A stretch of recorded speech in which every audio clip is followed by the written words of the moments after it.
Good enough. I'll fix the camera in a second. Dun, dun, dun, dun, dun, dun.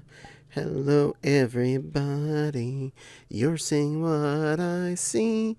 I'm about to fix that. Ba ba ba da ba ba da. Dun dun dun da da da da. Dun dun dun da da da. And up, out a little. Rotate. Row potato. There we go. I'm pretty happy there. Happiness, happiness. Stream is active. Ari goes blah. Wow goes waggity. Fopsy goes waggity. Waggity, waggity, waggity, blah. Waggity, waggity, waggity, blah. Welcome to tonight's excitement.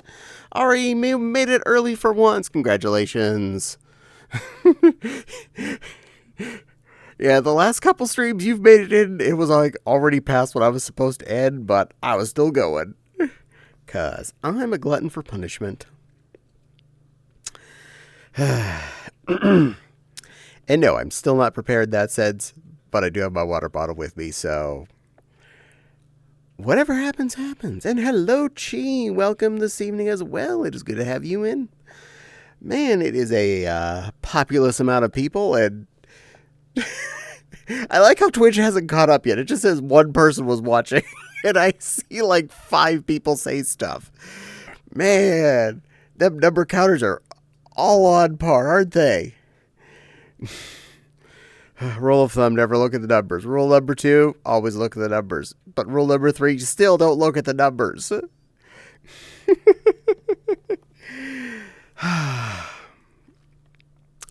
Well, it is Wednesday every floof, so happy hump day to all of you. I'm hoping you all had a good work week so far.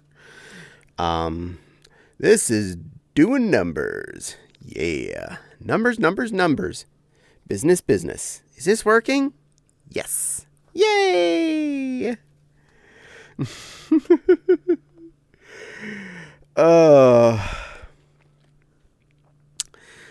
Well, I have at least a few things to talk about, if no one else brings anything up or comes in for topic ease. Remember about a month ago, we mentioned that our internet speed was going to go up because I'd sat on hold for an hour to talk to a person at our ISP. And the price was going to go down, and we were going to get the gigabit speed from the 100 megabit we had previously. Already, yes, that coming Monday, we did successfully get our one up, one down gigabizzles, which is amazing. I'd already gotten around to rewiring everything that needed fixed and even replaced the one switch that was 10 by 100 that would have slowed my desktop down. And so everybody is on G by G. Now, I may have just accepted the the fact that the ISP told me, yes, this is the price. But, all right, I work for a telecom. I'm not stupid. There are fees that they're not in control of and some that they potentially are. But they're not necessarily going to put in your price quote your local tax, your state tax, your tax, your phone tax, your tax of the line, your line of the fee, your 911 tax, all those other little tidbit taxes that get snuck in there to pretty much every phone bill. You'll even notice those if you're in the United States on your cell phone bill. Quite a few of those little tiddly taxes that you're like, what is that? Like, oh, that's dumb. But we all pay them. So lo and behold, the bill did show up in my email. It's already auto pay, so I don't have to deal with it, mind you. But I saw it was definitely over $32 less than it had been previously. So we are saving at least $32 per month on the interwebs. So absolute yay. And it's 10 times faster. Super yay. So faster speed, lower price. Can I think of a better way to win on this? I played a horror game last night. It was fun. Oh, yeah. Chibi getting the whores on. Get your little scary in there. Hopefully not too scary.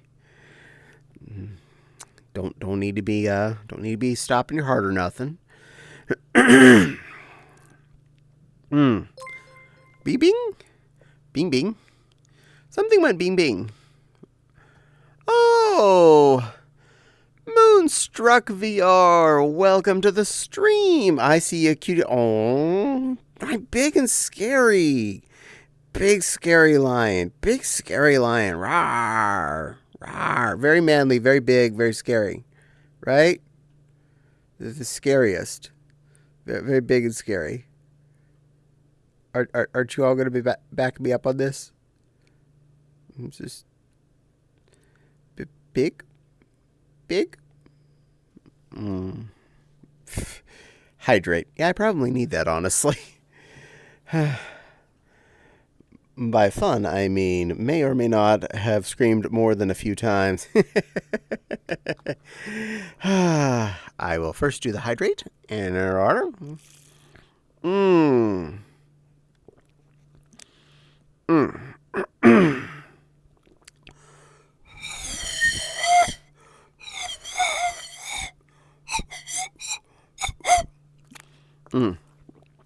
Straw makes good whistle. And I see an ooh woo, so ooh woo. Did you need a little ooh woo in your ooh woo today, Moonstruck? You get a little ooh woo for your ooh woo. I make sure you get your ooh woo's pennies worth for your ooh woo redeemed, so you get some ooh woo. So ooh woo to you woo. There. Yes, I make sure if I have to do a redeem personally, I will give you your value worth on it. Ari says, so I switched to Google Fiber from Spectrum, but during the process, they made me an offer for gigabit internet with a little less than fiber, so I was like, okay. However, it ended up being more when I got the bill, so I switched anyway.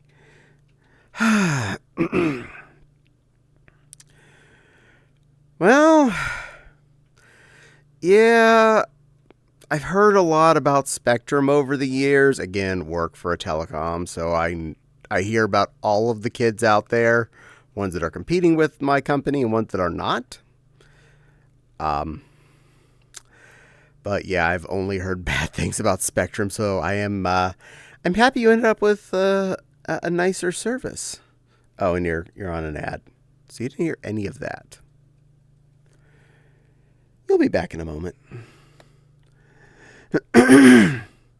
I will say so in a moment. I will repeat my reply when I feel that that's going to be over, which is in about 30 seconds. Give or take.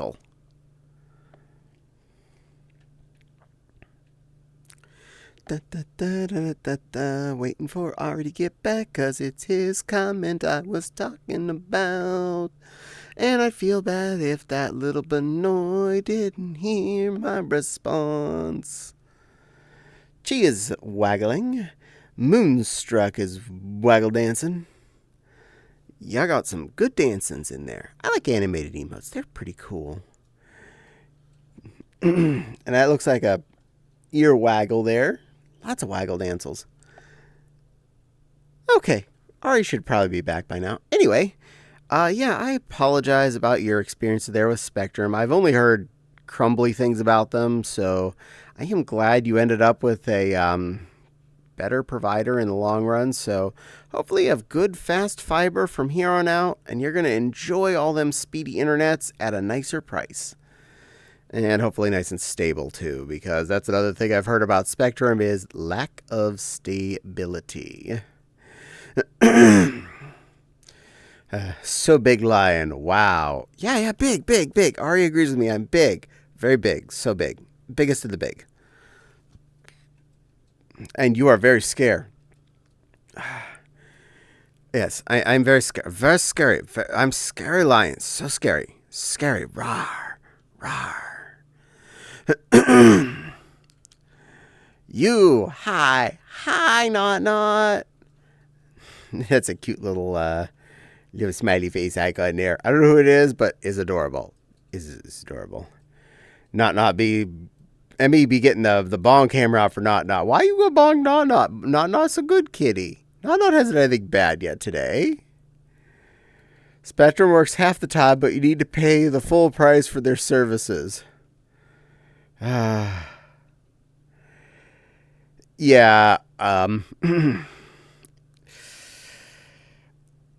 Speaking from the perspective of someone who works from home using the internet at a regular job, not like just streaming or doing art or something,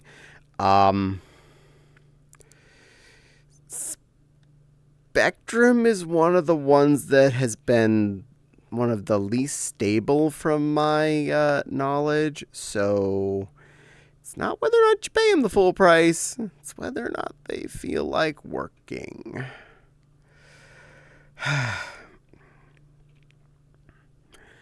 Not be going, ow. Aw. Well, you've been bonked. Sorry. Nothing bad yet. Yet. Very important on that part. The yet. Inside joke with Not. Well, that's fine. As long as Not's okay with you picking, then we're okay. Not says to Emmy, to be fair, I don't get it either. Hug.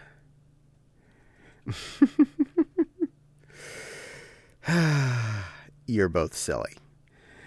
And I'm okay with that. Silly is fine. I'm definitely good with silly. Speaking of locations, I am back in the same house again that I've streamed from the last 2 times. I'm just in yet another room. Because I've been really enjoying this location. It's comfy. Speaking of, did you know that it says gullible on the ceiling? No, it doesn't. And I'm not that gullible. Mindy be going, oh. Not be giving some smoochies there to Emmy. As a purveyor of that particular joke, we have a friend who we pull that on quite a few times. Usually about the same thing, like gullible's not in the dictionary. And we get the answer of, oh, really? Like he actually believes us, so. I'd be getting out the bonk and hammer too. I remember that, and who? Yes, you do. Yes, you do, Mindy. Yes, you do. A very glambrescent gullible Roo. Who doesn't watch my streams anyway, so he's never going to notice this. Did you know when you read the entire dictionary, every other book you read after that is just a remix of it? Well, kinda, technically. I mean, it's reusing all them words. All them words are recycled.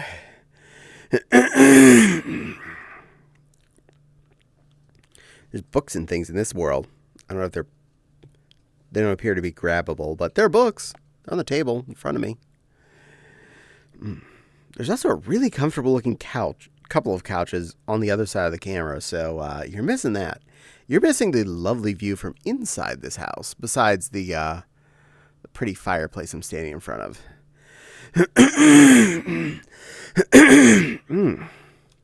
Now, did you know coffins turn into maracas during earthquakes? Only if they're not buried. If they're underground, the amount of dirt on the lid would mean they just shake as a whole. But pretty much every item that's got a clankable lid that's not buried yet will shake and shimmy and probably sound like a clankety-clankety maraca.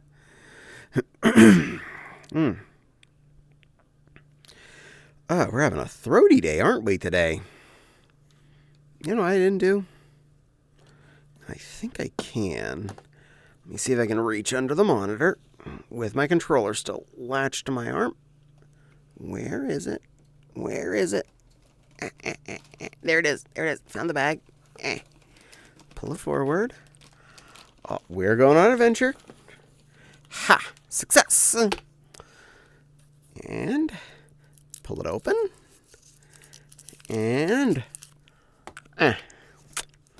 Meyer brand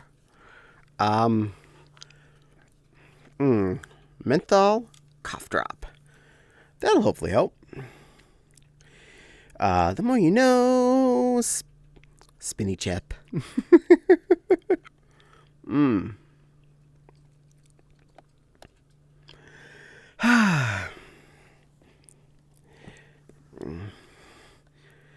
Something interesting happened in the last few weeks that I've noticed. Since it's Wednesday, this has come up mentally because it just effectively re-happened again today. The curry packet we normally have on our Wednesday dinners changed slightly. We've been buying the same brand of chana masala. I think it says Taste of India or something as the label on it. Little yellow packet, picture of the food in the middle. Basically, it's a little retort pouch like you'd find in an MRE, just with a fancy label on it, not just basic green or gray. So, it does have the option of basically boiling the bag, pour out into a bag and put into a bowl and put in the microwave, or what we do, put in a little frying pan and heat it up that way. Chana what? Oh, chickpea curry. It's a chickpea curry. Now, we had just run out of my stockpile, which I'd constantly been refreshing, from multiple sources. I've ordered off Amazon when I found it cheaper. I've got it at Walmart. I've got it at Meijer. I've got it at Kroger, depending on who had them in stock that day and, who had them in stock that day. Because it seemed like any store I go to, they would have 5 in stock. I know they come in cases of 6 because of how I've ordered them off of Amazon. Because I've actually got these store boxes in the mail when I order a 6-pack there, and it's just the display case with a piece of cardboard on the top of it. Now, I had last purchased mine off of Amazon, so I'd had a dozen the last purchase, and so it took us a few weeks to go through, 2 packs per week, assuming we both had it each Wednesday. Well, I picked some up at Meijer, and the label had changed. It actually had been updated slightly. It looked a little bit more modern, a little nicer. I mean, not that it needs to be different. It's a packet of curry. It just has to have the food in it and be identifiable. Rawr! Hi, Raven. Good evening, kitten. So it had a new picture on it. Which I was like, well, that's fine. I picked up what they had in stock that day, which was 4 this time, not 5. And I gave it a usual go on Wednesday. Aw, yay! Raven's using my icon. Thank you. I appreciate when people use those.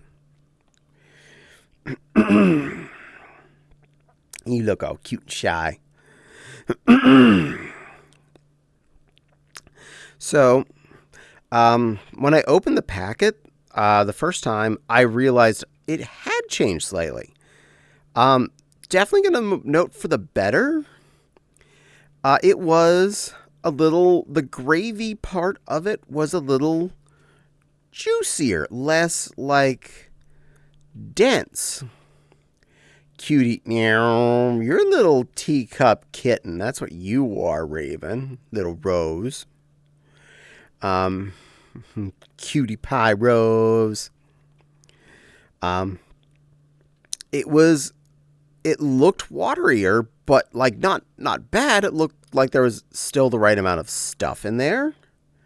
Yes, I am. Kiss the chat. You got it. I'm going to do it the easy way this time. Let me see if I can.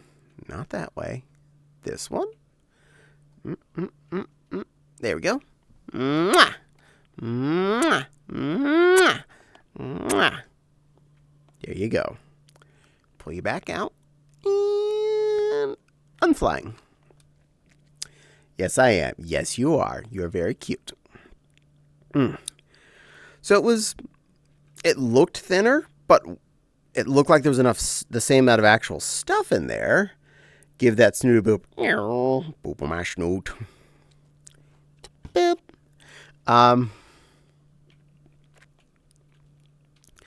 I make mine with just a little bit of pre-cooked chicken, the Tyson cubed chicken that's in the freezer section pre-cooked. Am I cute? Yes, not.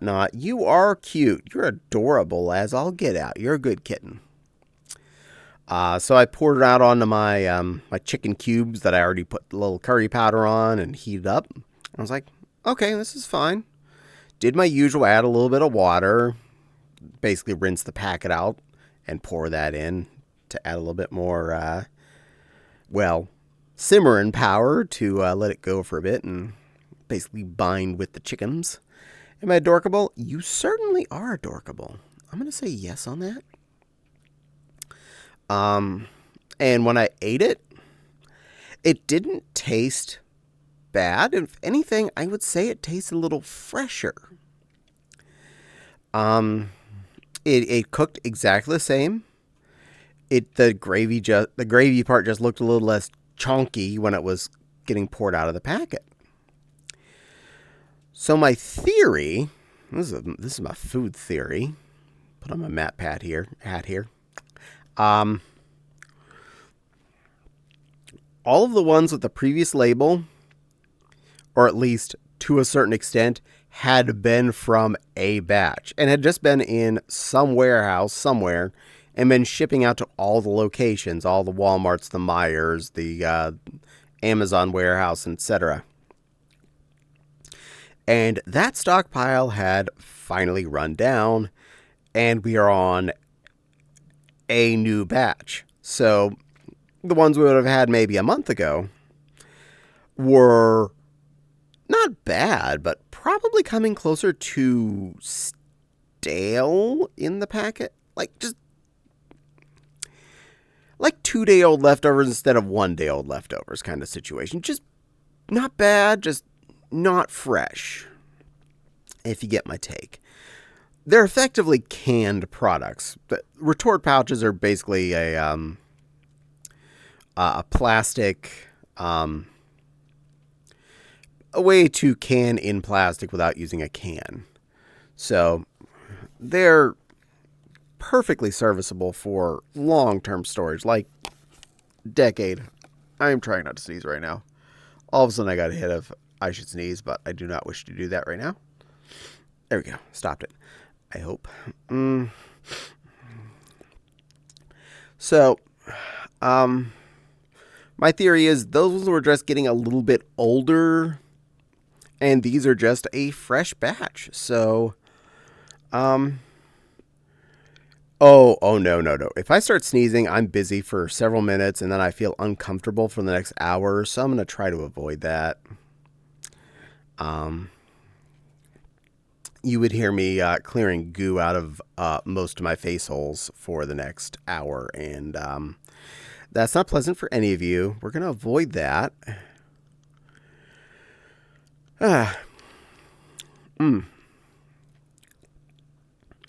So, yeah, they are fresh flavor. They tasted pretty good. The sauce was actually a lot creamier. It felt a lot... Now, I don't want to say the previous model was getting gritty. But it had a little bit more of a... I think gritty is the best word compared to the way it is now. It's definitely a smoother and less, grainy kind of texture to the sauce part. So, much more pleasant curry. Definitely blends well with the plate of rice I put mine on. Very, very happy. Much improvement. Hopefully I'm going to keep getting the new labeled packets for a while to come at least. I ended up buying some more at the Meijer this last week as well, so I restocked further with another 4 packs. So we got a ways to go before these ones run out at least. Happy. And yeah, when I sneeze, it is uncomfortable. It's not painful. It's just annoying. Sneezing definitely takes me about anywhere from a couple of minutes to upwards of 10 minutes of sneezing, followed by I'll be like clearing my throat and blowing my nose for the next hour. So it just, the whole face goes into leak mode, and that's really uncomfortable. Well, not really uncomfortable, more along the lines of irritating. And certainly would be uncomfortable for all of you, because you'd have to hear me go like, snort, snort, snort, and that's not fun.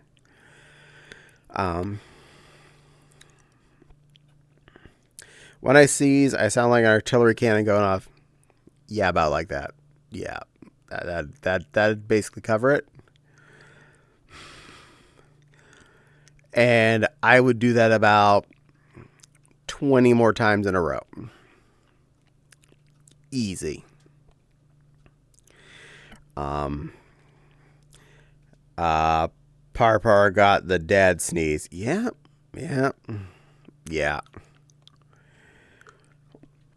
And I learned I definitely cannot use a regular facial tissue, a Kleenex and whatnot. If I do, I end up making goo confetti in front of me, and then I have a piece of tissue with a hole in the middle. So, goo confetti. I'm like, oh, I'll just use 2. Then there are 2 layers of goo confetti that lodge out. That doesn't fix it. That just makes more wasted tissue. I usually just use a Select-A-Size paper towel. They tend to be my best go-to. I don't have any problem with the being rough on the face. And they hold up to my snez. So, yay for Sam's Club brand Select-A-Size paper towels. They do everything. It's a blessing and a curse. I can agree on that.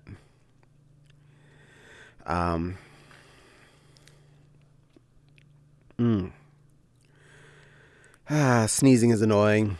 Allergies are horrible. Facial drainage in general is never fun.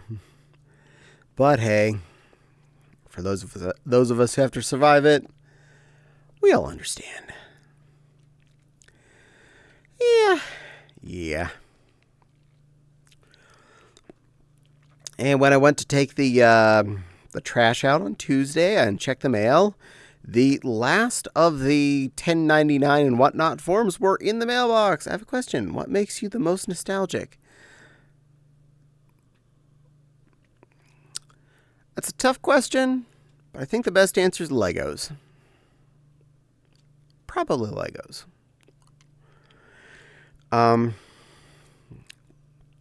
But the house's 1099 or whatever the form is for that showed up, so the mortgage can be put on the taxes. So this weekend I can compile all that hoopla and get the taxes done and get our refund in the process. That's exactly what I was going to say. Good choice.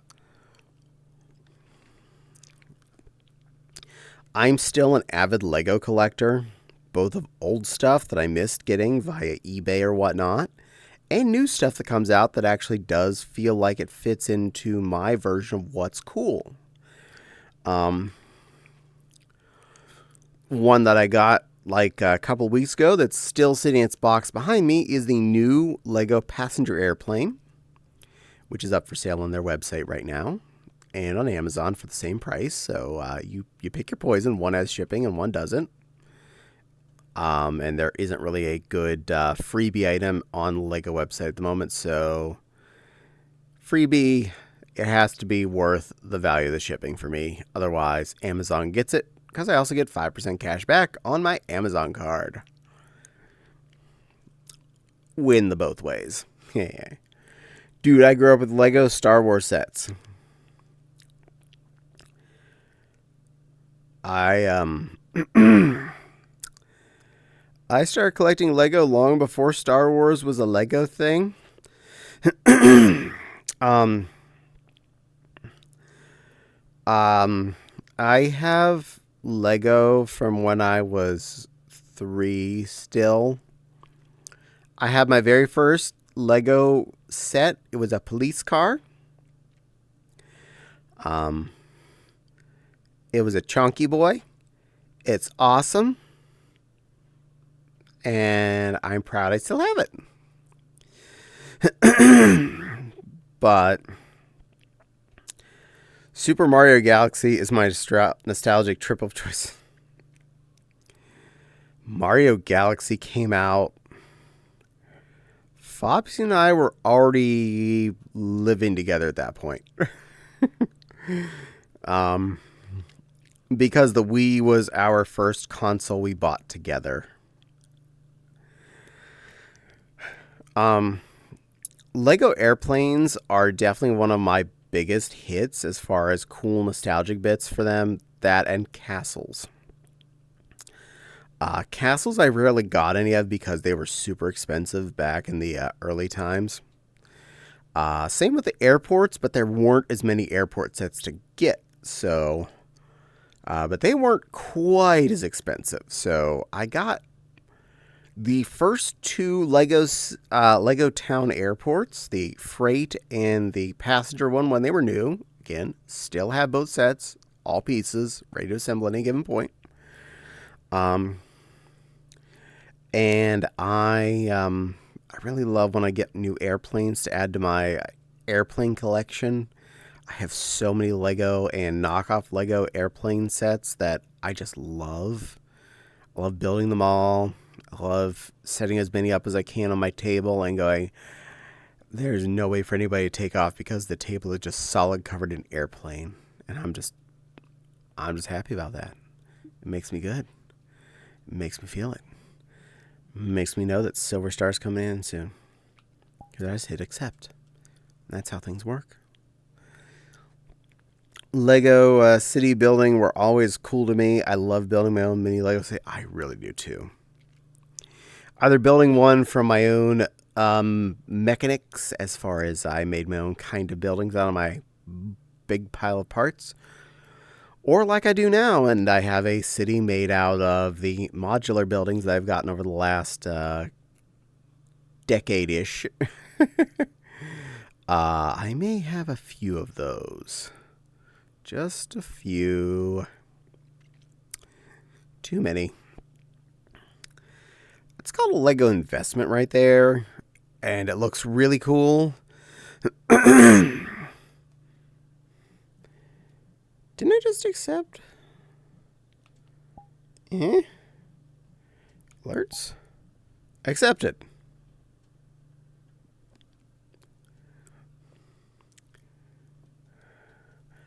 Was that Silver's message again popping up?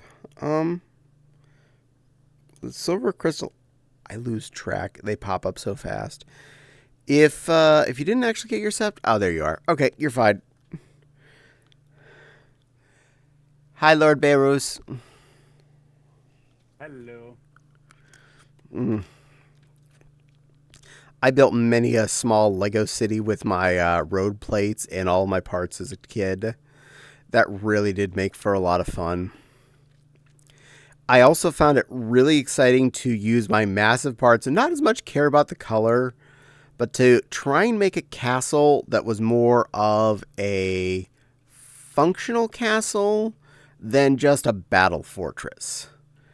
And to that extent, I mean, had all of the necessary functions inside of the main castle wall with a keep where the royalty would reside and or you would evacuate to for defensive purposes. But inside the main wall, I would like to make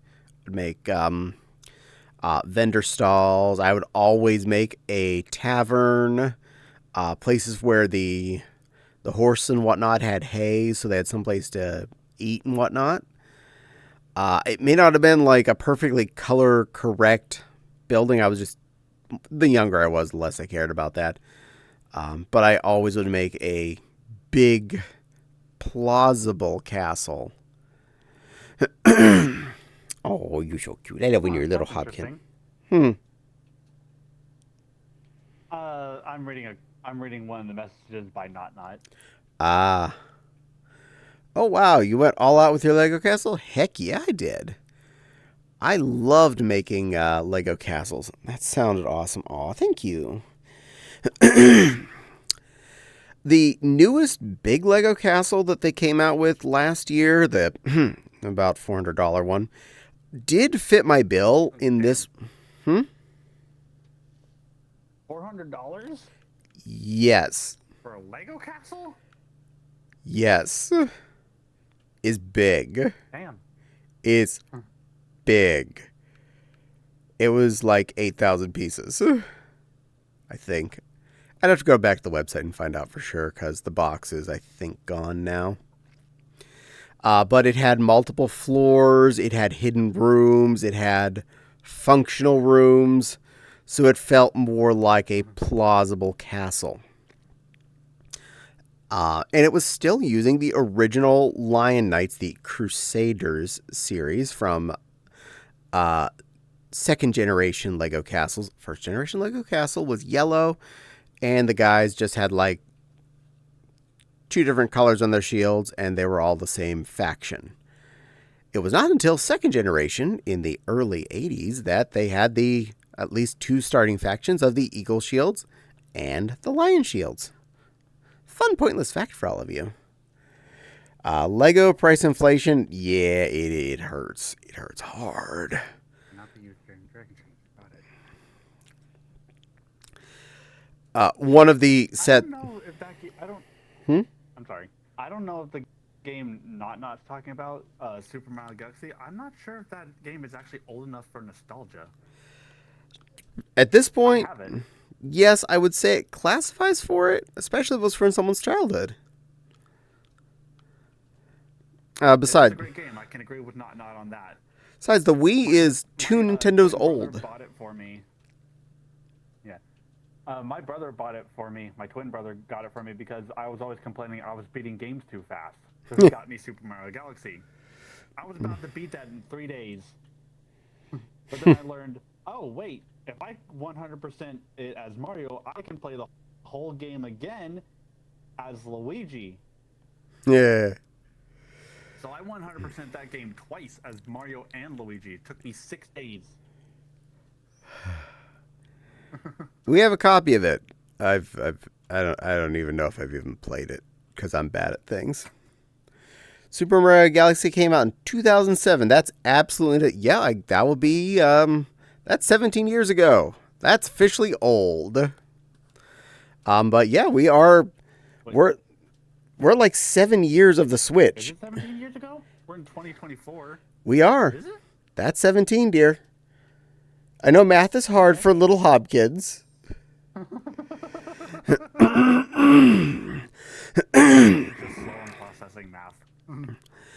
Speaking of Lego prices, though, one of the ones I got off of eBay back when we still lived in Carlisle, it came with a partial box. Now,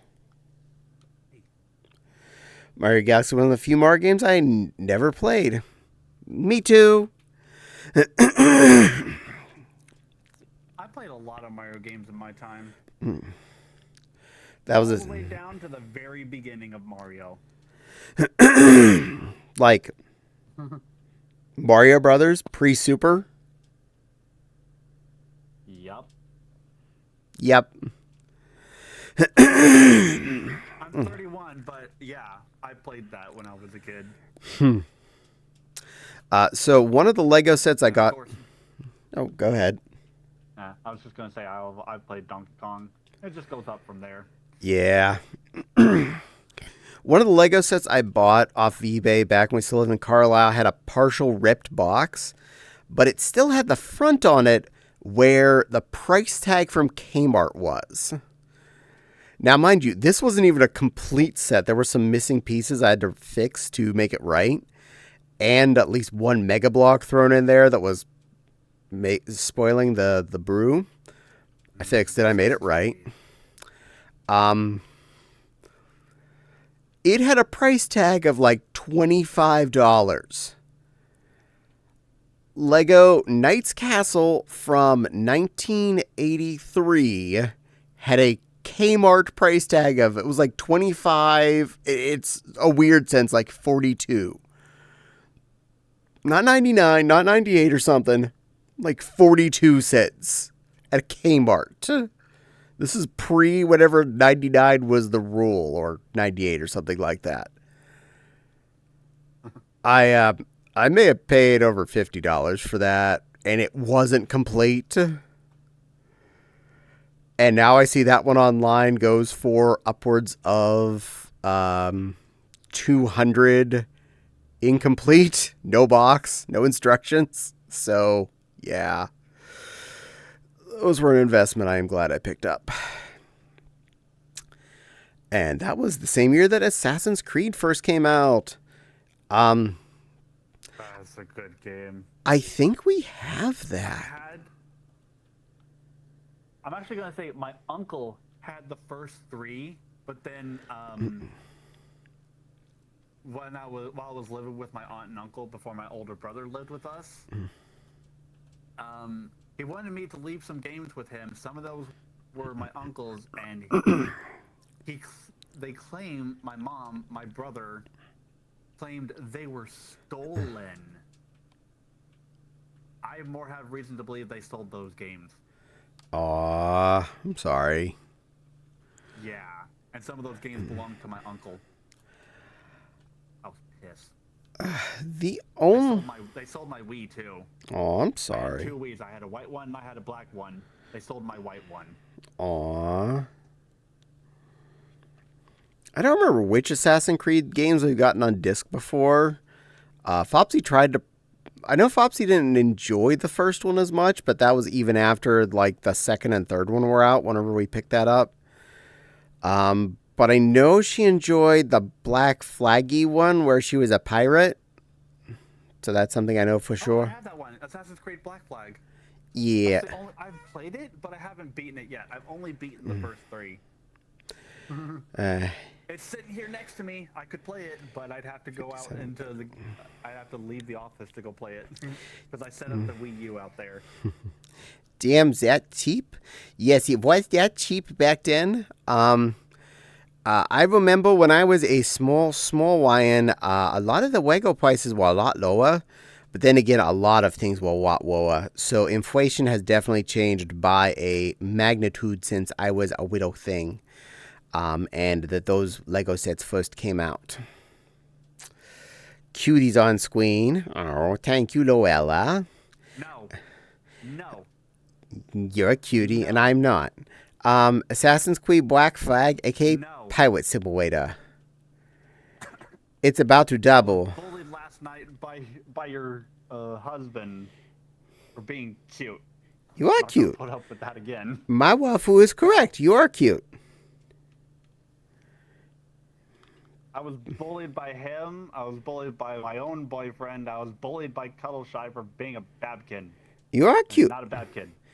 My wife and I agree. You're cute. No. You're cute. I'm guessing Crystal's about to come in since he is he's mentioning that he's about to double things.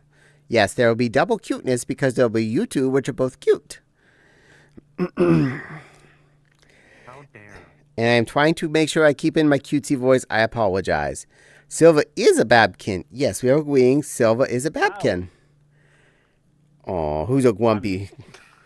I'm not wearing, as Cuddleshy put it last night on Fopsy's stream, I'm not wearing my babkin butt bow. I heard this many times. You had a babkin butt bow. Babkin butt bow. Therefore, I'm not a babkin. Still babkin. I'm wearing adult clothing. I'm an adult hotkin. You're pretending to be adult. Babkin Butpo. Yeah. And not agrees. You're a cute little Babkin. God damn it. You're right. You are cute enough for 2 people. Silva's always a Babkin. Aww. I'll be right back. Yes. I'm glad we all agree Silva's a Babkin.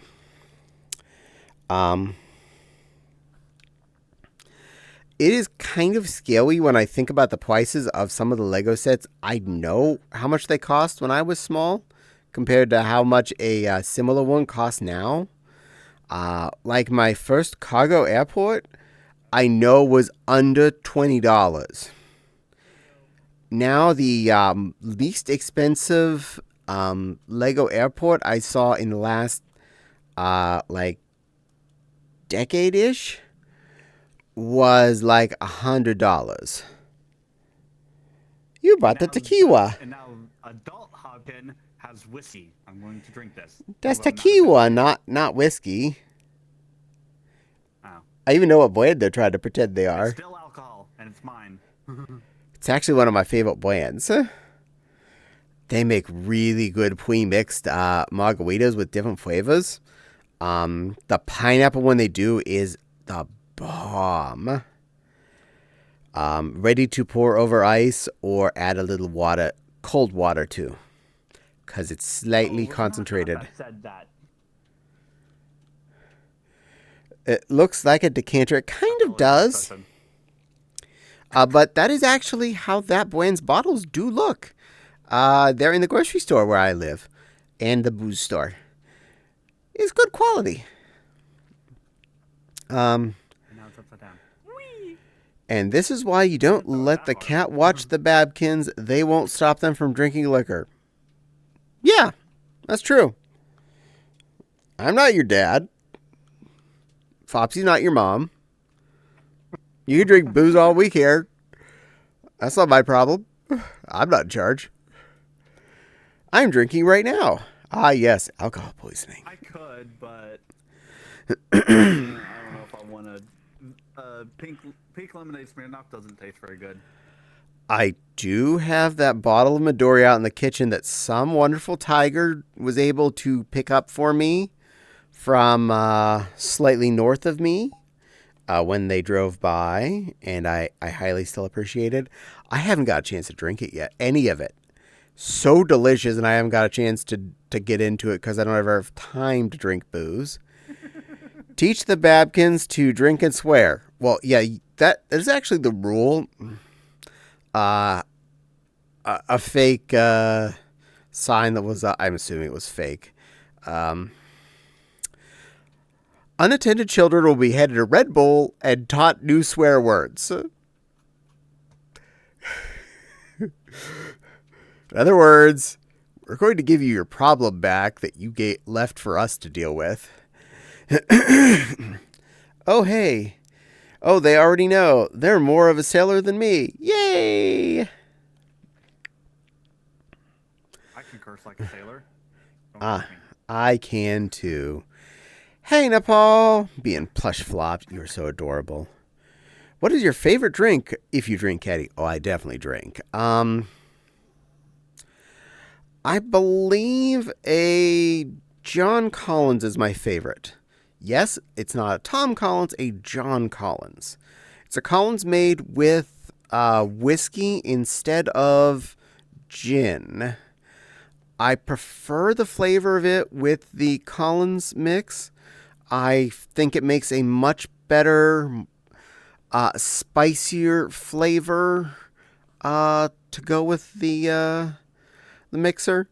And there is an excellent bar in downtown Pittsburgh, Pennsylvania. This is a special hint for all of those of you who are going to Anthrocon in about 5 months. Hello, sweetie. I'll talk to you in a second. In the basement of the Omni Hotel, the William Penn Omni, go down the stairs, not up the stairs in the lobby, and go to the left. There's a speakeasy down there. Order a drink. It is the one time you will buy a $20 mixed drink, and you will understand why it is a $20 mixed drink. That is the best Collinses I have ever had. Every time I go back, it is a repeated experience of how delicious it is. I have never been disappointed.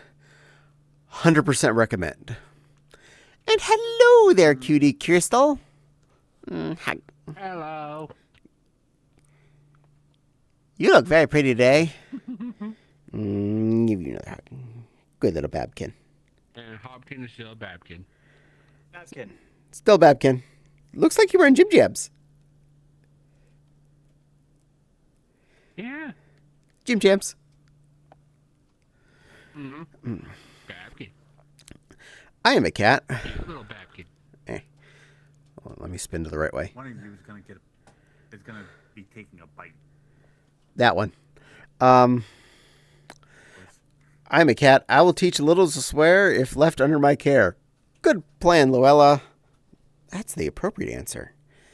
Wild saying hi to Nepal, and Nepal saying hi to Wild. I am a gremlin, and I will teach kids how to swear like a Scottish sailor.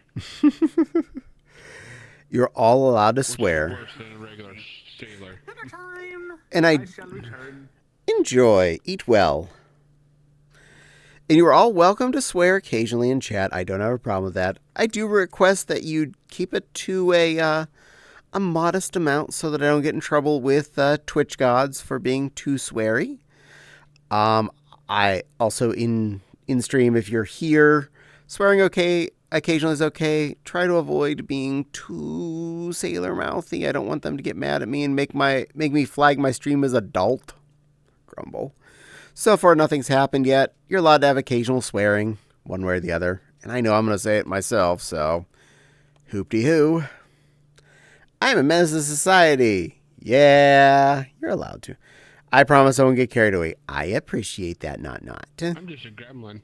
Yes, you are. You're a good little four-eared gremlin. You're so cute. You know, shiny ears. Silver is a Babkin. Always and forever. An AFK Babkin. Well, Caddie said, please keep swearing appropriate. Use PG-13 guidelines. Yes. We're allowed like 40-ish shits if the South Park is a representation. And at PG-13, I think you're allowed one F-bomb, but it's not allowed to involve sex. Has to be involving just swearing. So keep that all in mind. I make no promises. I'm just going to be myself, and myself already doesn't swear that often. Well, that's a good answer. I try not to swear too much. I don't have a problem with it myself, but I do try to avoid it, especially when I'm on stream, because I don't want to offend any of you any more than I already do. I say the F word more often than I should. It's okay, little squirrel. To the point that is embedded into my vocabulary. Aww. If I don't catch myself, the F word ends up surprisingly in any sentence I come up with. Ari doesn't even swear. That is if I'm not paying attention. Well, that's okay. And Ari, that means you're a good little bunny. Good bunny. Well-behaved Benoy. My mother doesn't swear much, and this story came up sometime this morning. One day when I was like 12-ish, and I walked down the street in big old Apollo, which is not big, down to the community center / city council building / police station, where my mother was currently doing one of her jobs. She at the moment was president of city council. And she was doing something regarding, I think it was signing the police paychecks for the month or something. Because that was actually one of her tasks, was you had to have 2 signatures on the pay stubs, and she was one of the 2 people. So I walked in there. I said something to Mom. I don't remember what, because I'm not I'm To be unconscious, therefore I forgot. Nah. I said something so horrendous. Nah. I don't say anything that bad. I said something smart. That's all I know for sure. Because You were a smart ass. Because that is what my mother said to me. Don't be a smartass. At that moment, the other person who was doing the signing, the secretary of the city, was sitting at her desk and looked at my mother and said, Linda, I didn't know you swore. And all I'm thinking is, I am Mom's swear word. I'm the swear word. And I'm like, I know, I didn't even deny that. I'm like, yeah, I'm your little smart ass son. I'm okay with this. That's me. That's my job. So, yes, my Excuse me, Carl, for saying ass. I go, what? I'm just talking about donkeys. dankies. Because donkeys are on asses. Cute little dankies. Besides, ass If is anybody gives you crap for saying ass, it's a donkey. ass is not even really a swear word at this point. That's like kindergarten to first grade swear word. After that, it's not really so much classified as a swear word unless you're like in church or something. At which point, you don't even say poo without like saying to your breath, I need to go poo. I need to go to the bathroom to go poo. Let me out of my pew so I can poo. And then there's me. I gotta go take a shit as loud as possible. Not in the middle of church, naughty little squirrel. I try not to swear, but if I am angry, then I'm fine. I'm already going to hell. Might as well make it official.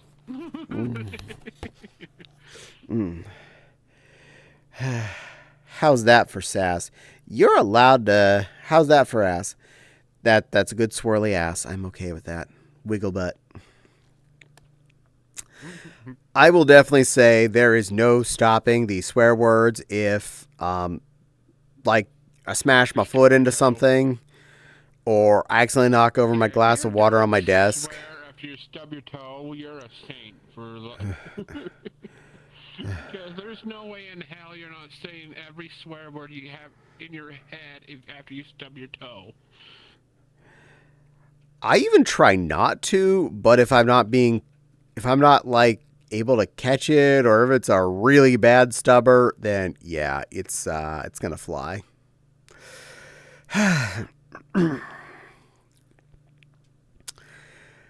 But you know, I remember. Again, as I learned from Mythbusters, if you want to take any of what they say with a grain of salt, swearing actually reduces pain.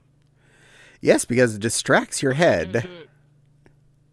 Yeah, like if you shove your hand in ice cold water, they test it with ice water. They did it without swearing, it hurt a little more, but when they said a swear word when they did it, it hurt a little bit less. It's because it's the same concept of if you're getting a needle put in your right arm, but someone smacks your left arm, you're not going to feel the needle in your right arm because there's something else distracting you, which is your left arm getting smackled. You say the F word when they're about to stick the needle in you. There you go.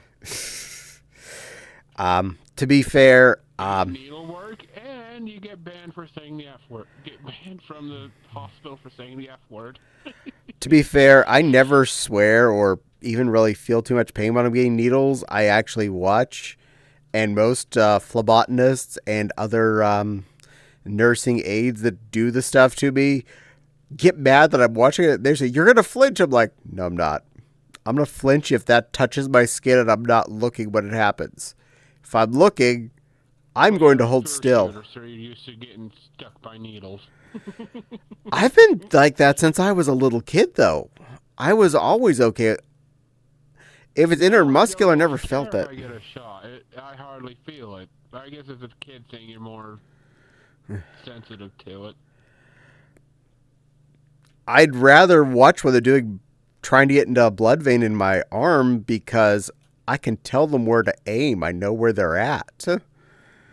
And I really would prefer if they don't aim for the wrong vein, because then I'm going to just have this big old bruise on the inside of my elbow for a week and a half because they didn't do it right. So I'm like, okay, the one on the... Oh, you could be me. I was born with tiny veins. It was a pain in the ass for them to find the vein. Yeah.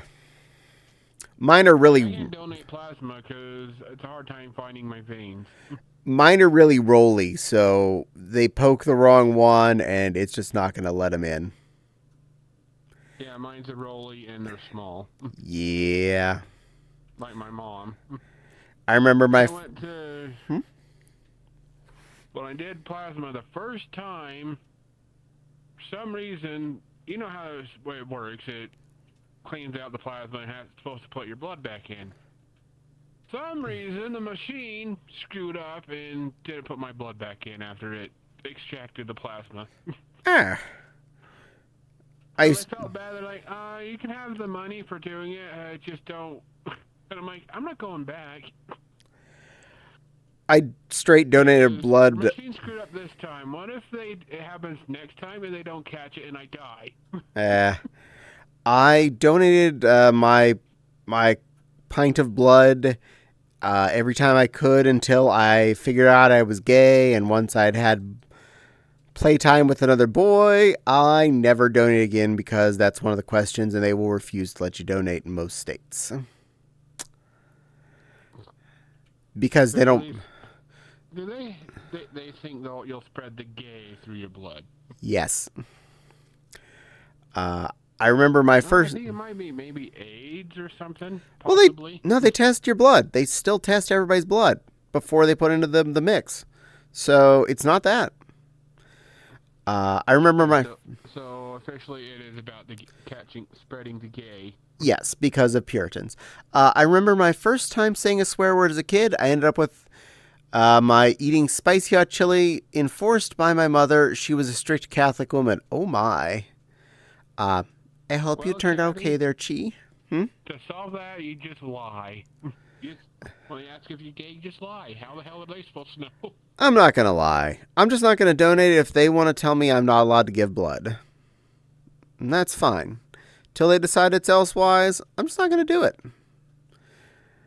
Yeah, I'll just lie, personally. It's a lot easier.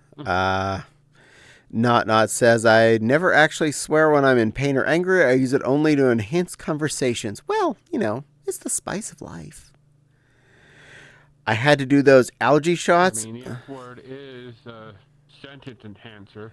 It is. I had to do those allergy shots like once every other week for years, so I had to get used to needles. Okay, before I let Chet disappear too quickly, I'll go over this fast. Back when I was in middle school, I was allergic to the cleaning products they used in the middle school, and to try and prove it, I had to go get my allergy test done.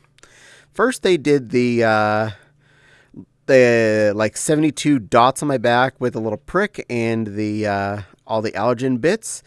Then they did the 72 shots in my arm to see further, to make sure if it was done right.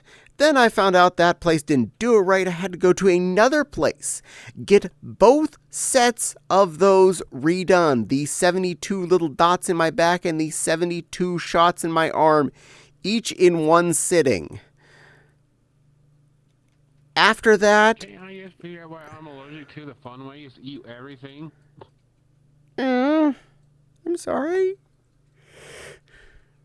Well, I'm not allergic to anything.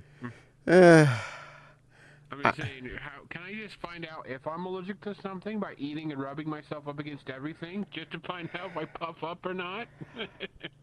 Yes. Well, actually, you just have to... Instead of going through the 72 shots again? Well, they had to find out how allergic I was by how much my body reacted, by how big the little bump was. Oh. Yeah. Yeah, that was... Again, can I just eat everything and see if something affects me? After 144 shots... After 144 shots in my two upper arms, plus the 144 stabs in my back, I didn't care about shots anymore. And I sat there and watched everyone. Not be given head pats and loves. Straight Fox says, hi. Ari says, it's such a sad rule. Aww. What? That's bull poot. From what I heard, it was because it's not 100% catch anything in the blood test, so they want to mitigate the risk. That's their excuse to hide the fact they don't want to spread the gay. Yeah, because just the gayness doesn't make me any more susceptible to having things that are going to be I am not a promiscuous person. I don't share my bed with a dozen other people like a lot of heterosexuals do. I don't make it a competition to see how many hymens I can snap before I make it out of college. I was sensible gay. So I don't have to worry about any about that. You're not missing anything. Also, the whole snapping the hymen is a myth. It shouldn't break if you do it right. So, be nice to your ladies, please. And apparently it heals back after a while too. Fortunately. Did I miss anything? Because I think okay, so I'm fine. Just barely. Quite silly, yes. In fact, also, I was talking with Connie about people like old companies that should be ignored because of their thought process. Like Chick-fil-A and that. We should probably hate Kellogg because their creator was a nutcase. Oh, don't feel bad. That's a long story. Abstinent on everything. I can get into that. That's actually a way more interesting story. It's sad they... It's okay for the guys, but apparently what they wanted to do to women was awful. Trust me, though. On certain body parts. Yeah, the whole Kellogg story, the actual cereal sales, is an entirely different game than what he was. I will get to that in just a moment when I get caught up before things scroll away. It's sad, but they scared it could have AIDS, last I remember, but TMI sits in the corner. Yeah, well, you know what? That's what AIDS testing's for. They test the blood. They test the blood of straight people. They test the blood of gay people. Just because I'm gay doesn't mean I'm more susceptible to AIDS. That means I sleep with a boy, not with a girl.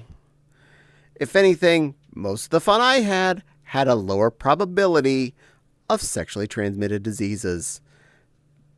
God, I may actually do that when I have to go donate blood. Careful, somebody might catch my asshole attitude. If you want to spread assholes, then there you go. I have a few my blood, go for it. I have a few choice words for that excuse, but not going to spout those here. Yeah, I know. Stabby stab, stabby stab. Yes.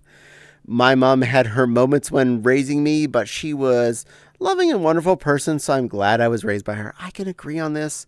We are all who we are because of what we came from, and I love my mother and father for everything they did and didn't do, whether or not I enjoyed it when I was there. The Babcan is curled up in a floating fetal position?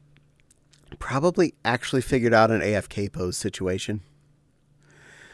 I hate needles. At one point, I was afraid of them. So was my sister.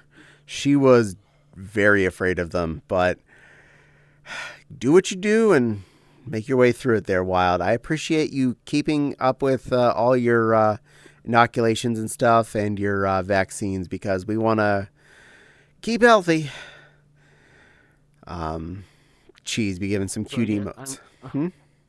Since we're on an ad, I take it you're not a fan of the anti-vaxxers.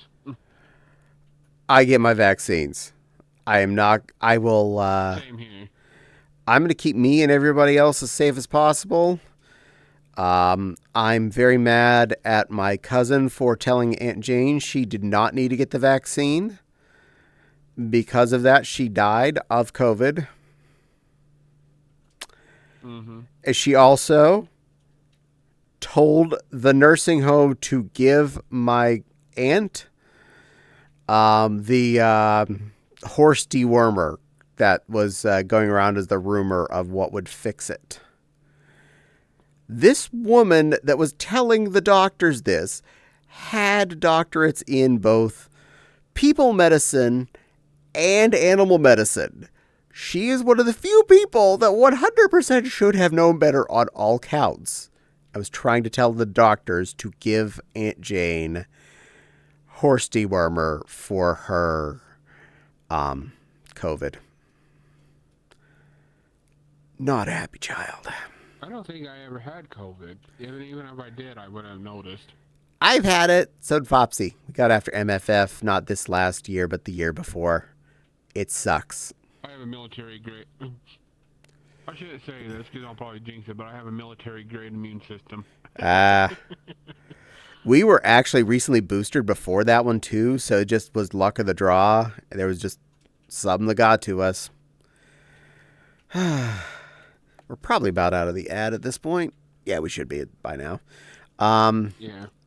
See, it's quite silly, says Ari. I only got my initial vaccine because I had to do it for work, but other than since then I haven't gotten any of it. I keep getting my boosters Mainly because my family are total weirdos and think the vaccine's evil or something. they're free, they keep me safe, and I don't want to spread things to anyone else. I still wear my mask in the grocery store. Because... I stay home most of the time, so... Well, me too. I go out grocery shopping once a week, so that's the one time I see people normally, and I wear a mask. Partly because I got really cool masks. Why my immunity's insane, because I live in Utah, and we have a lake called Utah Lake, and it used to be extremely... Let's just say it's not exactly the cleanest lake in the state. So I used to go swimming in it, and I'm probably immune to everything because of that. Straight says, I was able to get back upstairs. Yay! Just saying, I'm glad you're able to go up and down the stairs again now. I'm glad you're getting healed. Just staying at my folks' place, then moving out again. Awesome. I'm glad you're going to be able to get back to your place again. I'm very happy for that. Here's how bad that lake is. At one point, they had to close it down because apparently it got so acidic it was eating boats. Nice. Be back in a few. I need to get dinner. Good luck there, Nepal. Enjoy making some din-din. Not be lurking and straight be thanking. You are welcome there, cutie. I always help my friends heal up. Heck, I help people that aren't my friends heal up. I don't want anybody to be in pain, whether I like them or not. So, friends, doubly so. Feel better. Yay, big fluffy hug. Yay, hugs. Okay, speaking of the Kellogg's thing now that I'm caught up. Yes, Dr. Kellogg was an ass. He did a lot of things, like putting acid on the hoochie cooch to burn off the fun feeling places. The fun button. He made what eventually turned into Kellogg's Corn Flakes to help promote non-flavored things because flavor was would lead to happy feelings, which would lead to sex. But he was not the one who marketed Kellogg's Corn Flakes to the masses. Nor was it his fault it turned into Corn Flakes. Initially, it was just kind of a mushy gruel that was fed. It was his brother who found a batch that accidentally had got left in the oven too long and turned crispy. And that's where the cornflakes actually came from. On top of that, Dr. Kellogg did not want to market this to anyone else. He just wanted to have his product in his sanitarium. It was his brother who he very much talked down to, treated like an idiot, who took the recipe and marketed it as Kellogg's Corn Flakes. Because that was his last name, too. Not the Doctor of Insanity that marketed these cornflakes. His stupid air quotes, brother marketed Kellogg's Cornflakes and started the Kellogg's Corporation, which is now a corporate giant. So, yes. Who's the idiot now? Exactly. So the whole concept of, I know a lot of people like to use the story about, oh, Kellogg's cornflakes, they're all about abstinence, they're all about non-flavor. Kinda. It was the accidental version that his brother made, found, and marketed. So... Sex wins in the end. Sex wins in the end. So many delicious products we have are based on anti-sex. graham flour was initially made to make a bland flavored food so that, again, to promote abstinence. Unlike the result of what we do with graham flour now, those delicious, delicious sweet crackers that you put on a s'mores. And if you're not from the United States, somewhere in Europe or the UK, think of digestive biscuits. Same thing. Yeah, the graham crackers. I agree with Wildfox on that comment that I just read. Which I one? hate needles. At one point, I was afraid of them. I still hate needles. Yeah. Oh. And that's more because I feel like I just can't sit still enough for them to stick it in me. So. I love getting shots. I'm weird. Golden Grands. Yeah. Every Shots.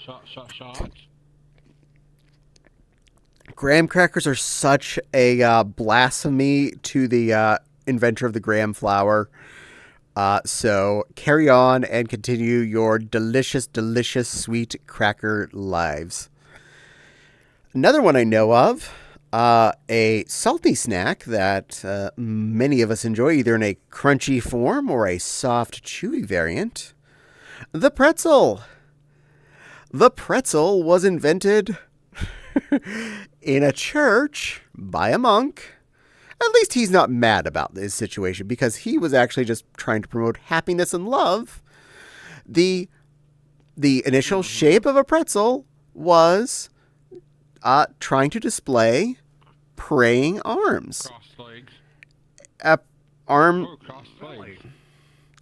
And it was a treat he was giving to the children. Not to promote abstinence or anything, more as a treat that was helping to symbolize being a good little, I'm assuming Catholic since it was a monk.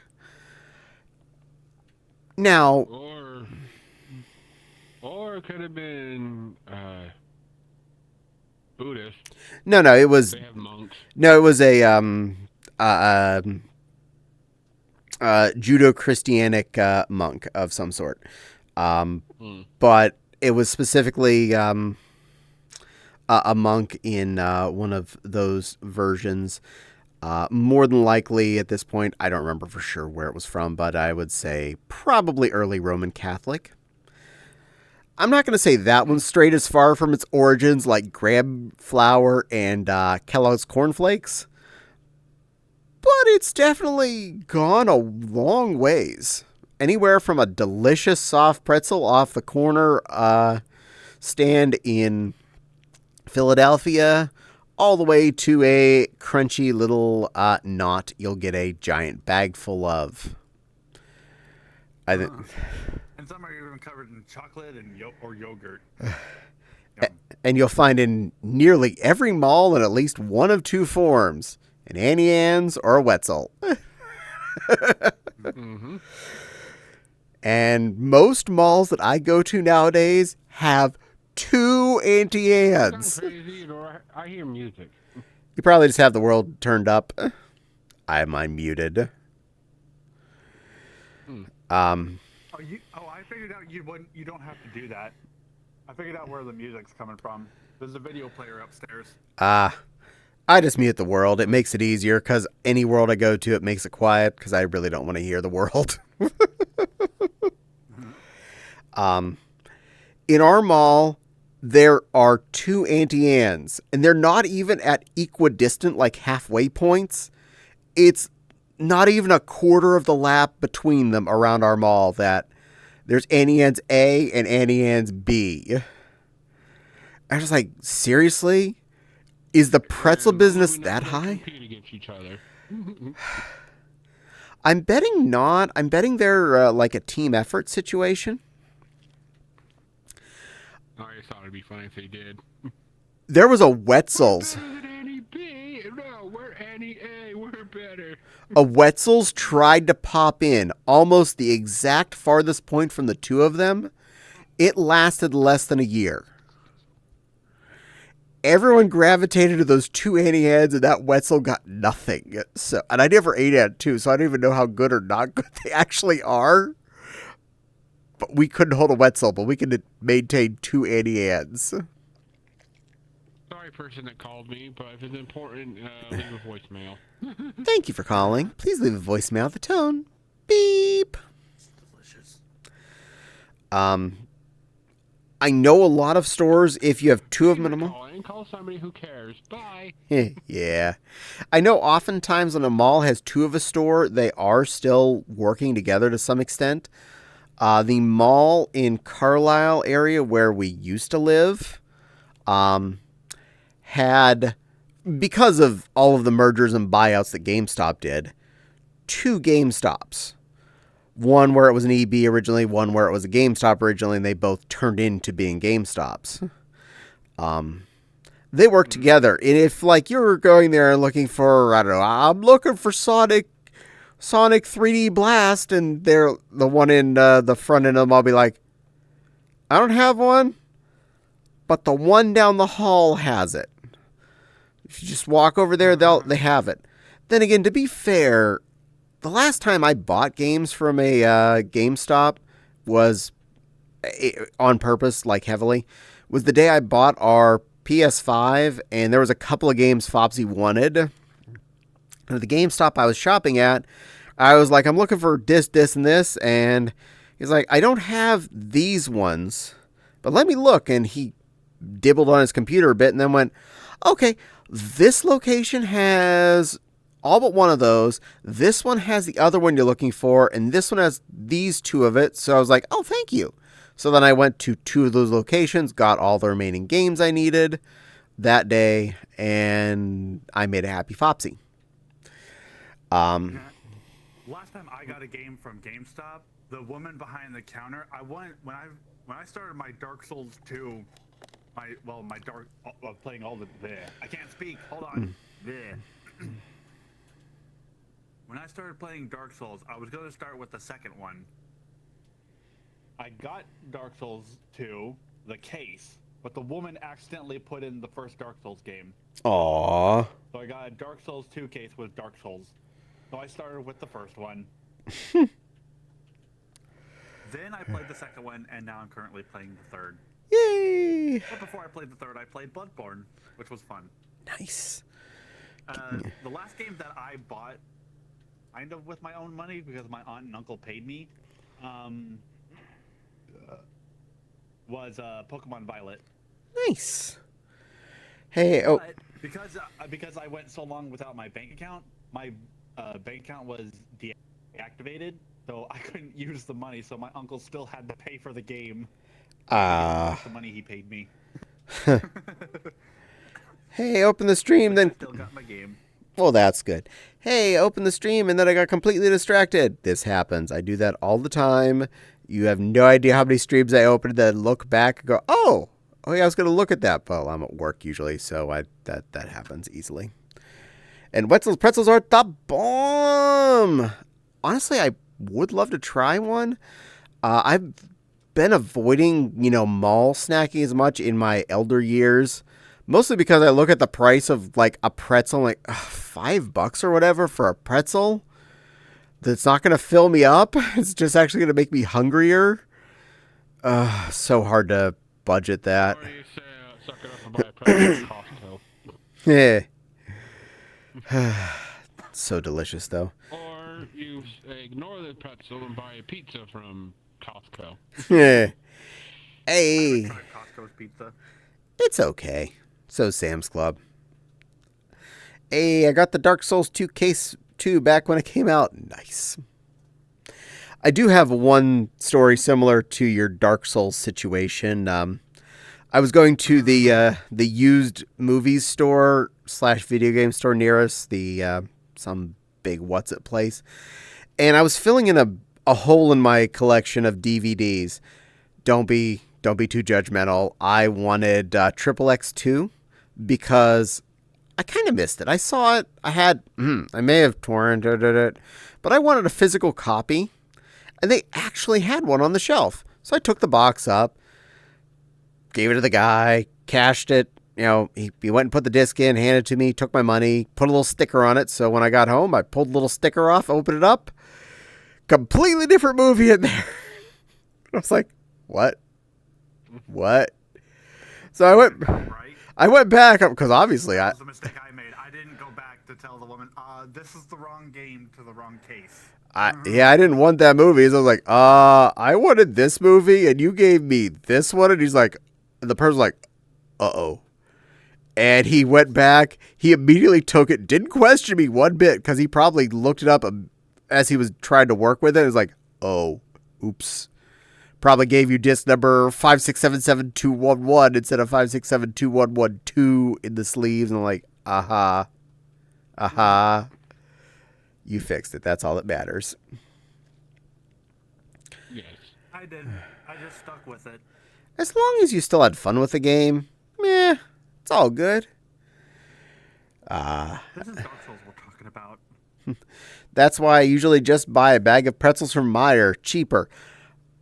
And at Meijer, if you go up to where the fresh bread stuff is, like where the baguettes and whatnot are, you'll often find the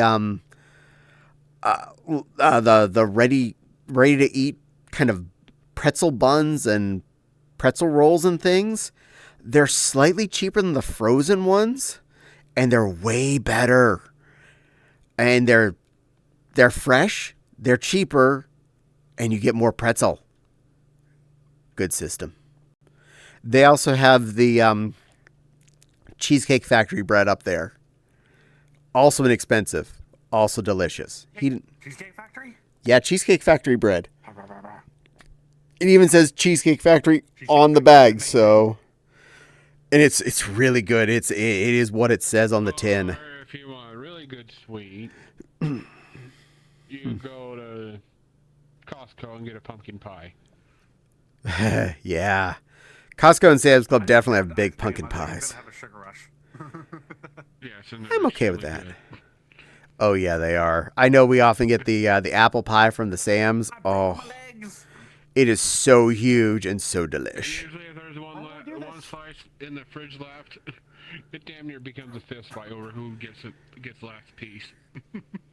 Got that right. Demon Lord 4584 wanted to tell me something nice bum. Well, thank you. I'm not going to judge you on that. You're not in trouble for saying so. Thank you for saying I have a cute butt. I like my butt. It's a nice butt. In fact, there you go. Butt. You can have a little bit of my butt. Flowers. A little bit of cake. And you can see both my butt bow and my neck bow. Or arf butt. And there's some arf butt there. Double butt. You're getting 2 butts for the price of for free. I'm wearing a coat. Can't show off mine. I have to take my coat off first. There. Where's my coat? There we go. Triple butt. There. Triple butt at once. Y'all win. And a back bow. And a neck bow. Back bow. All the bows. Now all we need is a Babkin. Now all we need is a Babkin butt bow. Babkin butt bow. Why aren't you wearing your Babkin butt bow? Fine. What? What? There. Babkin There's with your butt bow. Butt bow. There we are. We got our Babkin butt bow. We're all happy now. Yes. All is right in the world. There needs to be an exchange to change Caddie in a ball gown. I wish there was. Okay, if I had an avatar with one on, you probably would not find me not wearing one. I'm still trying to beg the Fopsy to put a dress on this one that I know fits the Kiggy. And I keep giving cute Kiggy eyes to her, and I'm still waiting. It was a Christmas dress. It was kind of cute. I do want a ball gown, but, you got to find one that fits your avatar, and it can be easily put on, and then you have to, bribe your Unity master in the house to please attach it to me. I haven't seen this person in a while.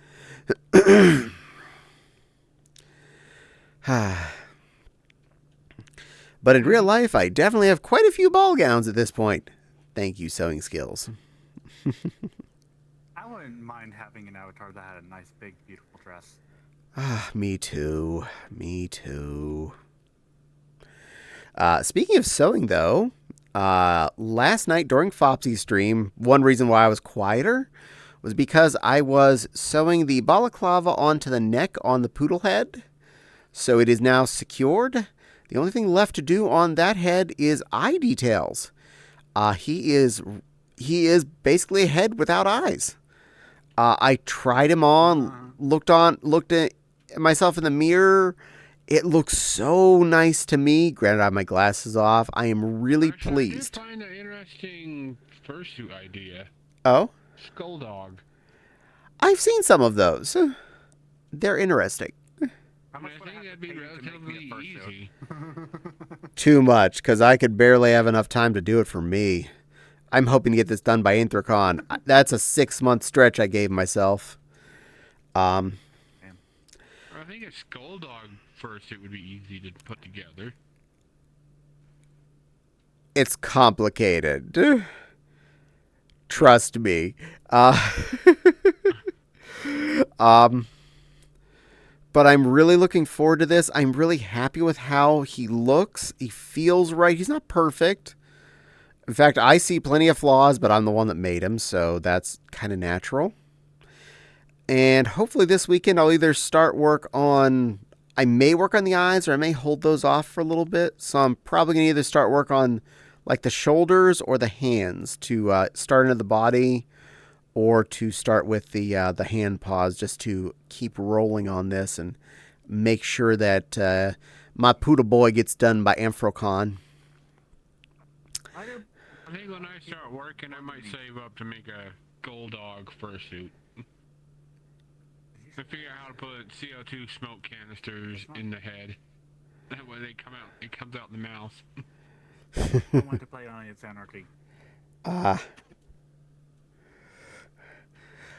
Any kind of fursuit that is not standard style animal critter with plastic eyes, immediately just consider there is a major ramp up of skill required to make it actually look right. So adding something like a skull dog, you have just added difficulty level 2.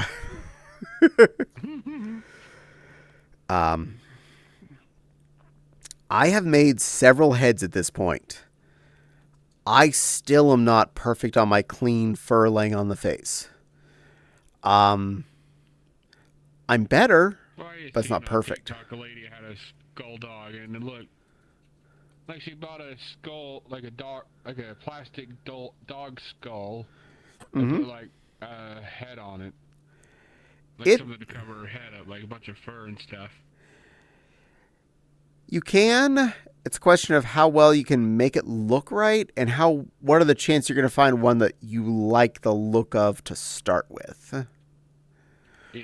Or are you going to try and make the head part yourself? I did make it.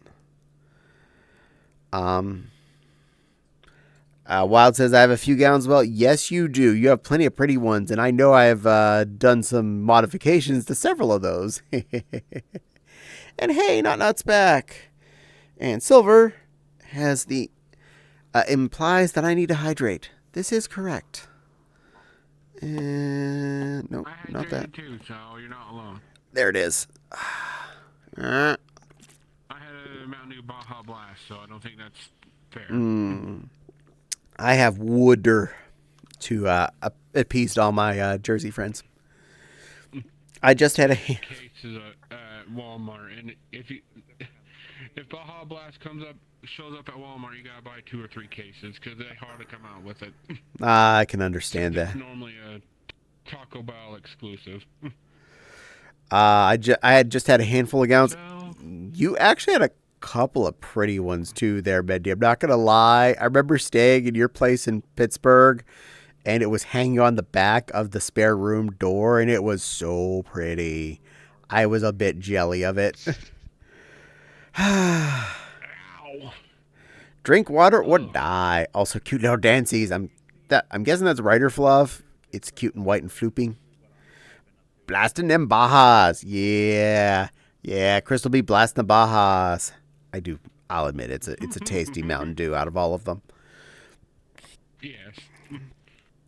Mountain Dew Pitch Black. That was really good. That was one of my favorites. Ooh. Yes, you have, and I may need your help with another one at some point down the road, too. Ooh. Need a zipper replaced or a blowout panel added to something? Send me a doodly-doo. I will take care of you.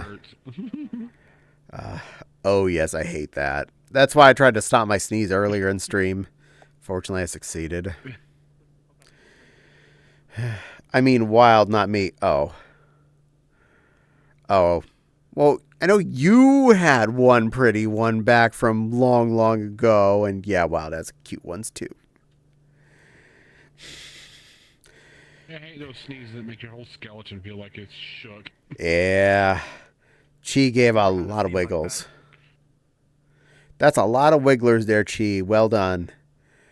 That was a wedding dress. Well, you're a Oh. young buck, therefore your skeleton's fine. You young whippersnappers.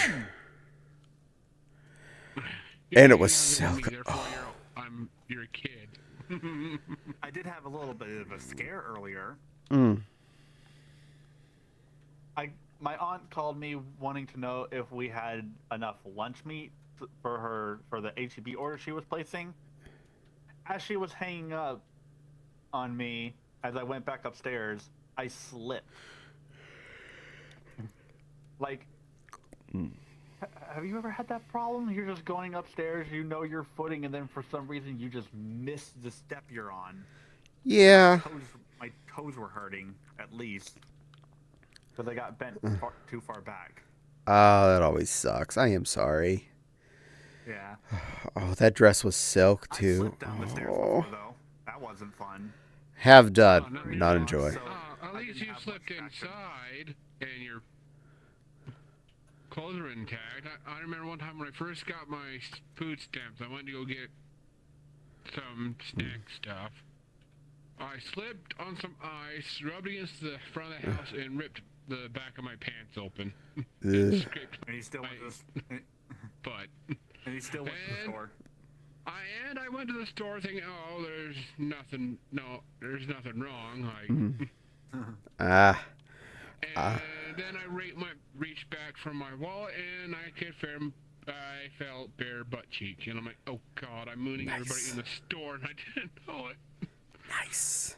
Not the other one standing on the other side of Caddie is. Oh wait, there's an ad. You do know I do read my chat. Whenever you two be quiet for a minute, I will get to them. You don't have to read for me. It's okay. I don't know. Let Caddie do it. Yeah, don't worry. I'm trying to read chat and I'm trying to interrupt you guys, but but yeah. Yes, Mendy, I am very jealous of that. The fact that dress was silk, it was so pretty. I know you're definitely not that gender now. And I promise not to draw you in dresses anymore unless it's funny. Unless it's for funny. But yeah, that was pretty. Does having a skeleton in your fireplace still count as having a skeleton in your closet? No, because that is a cremation location. You've actually taken care of the skeleton in your closet. You've managed to reformat it. And who is that with me? That is Crystal Lily on my Louie. And that is Silver Star on my Roger. And there is a Muto CGB roaming around in the kitchen off camera. So they waved at me. Hi. Apparently he's making a coffee. There. That was Muto. That came by. I don't know them, but I see them. And they're cute. He's one of my friends. I'm okay with this. He doesn't have a microphone. He's silent. And that's okay. Oh, shoot. I'm actually missing things. We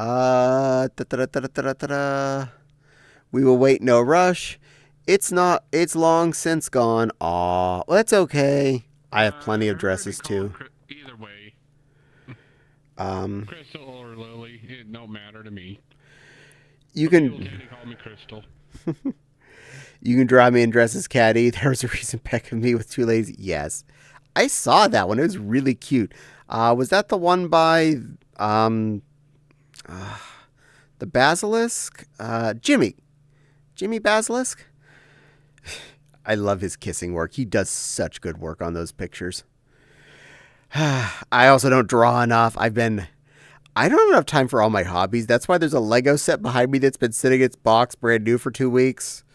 Because I'm busy sewing and busy doing this and busy doing other things. And busy hearing there's a ding noise. So I'm about to see it pop up on my stream here.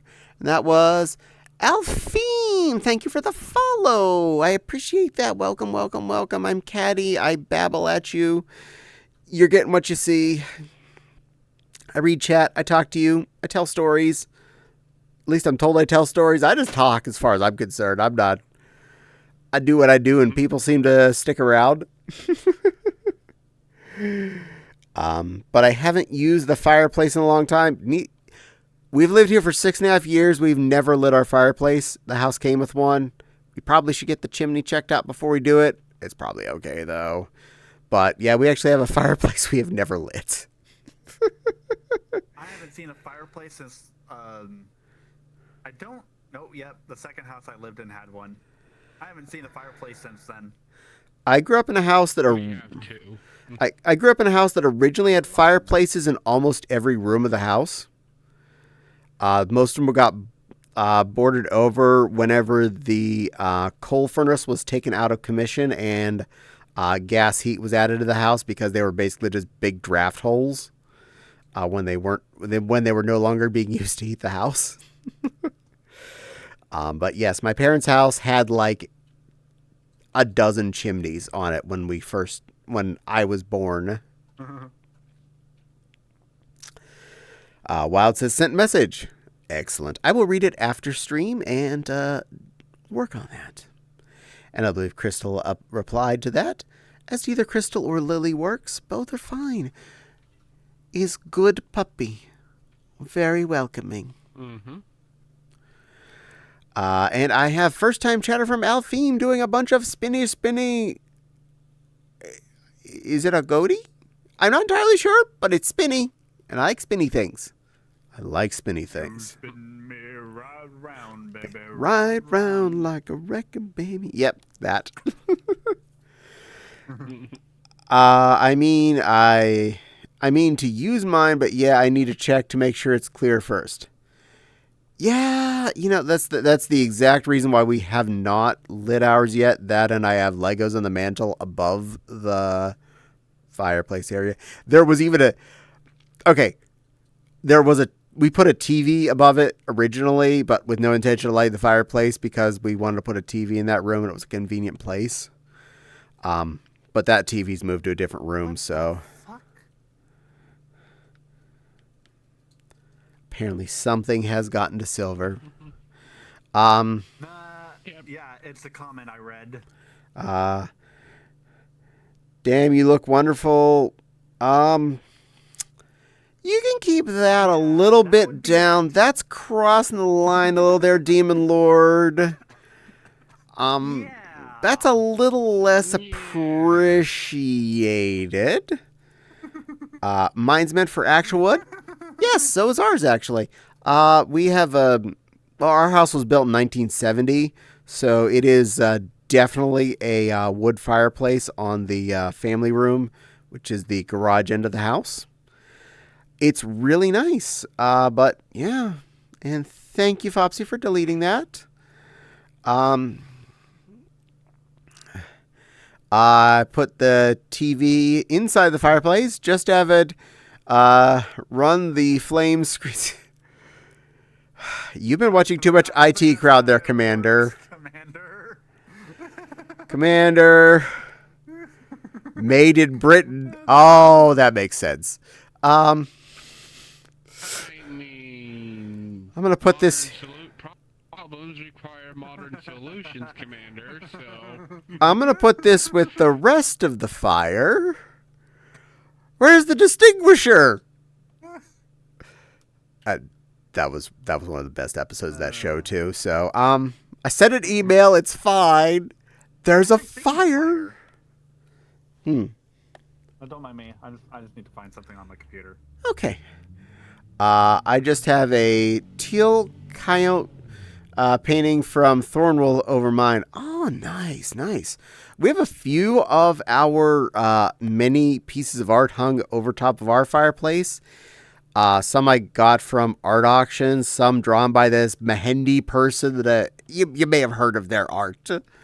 They're a Tigar, but they're a couple of pictures of myself and Fopsy drawn by this my Haidai Mihadu Midada Midudu Midadu Madadada by Mendy. The wonderful, wonderful, handsome Mendy has drawn for us over the years. Funny,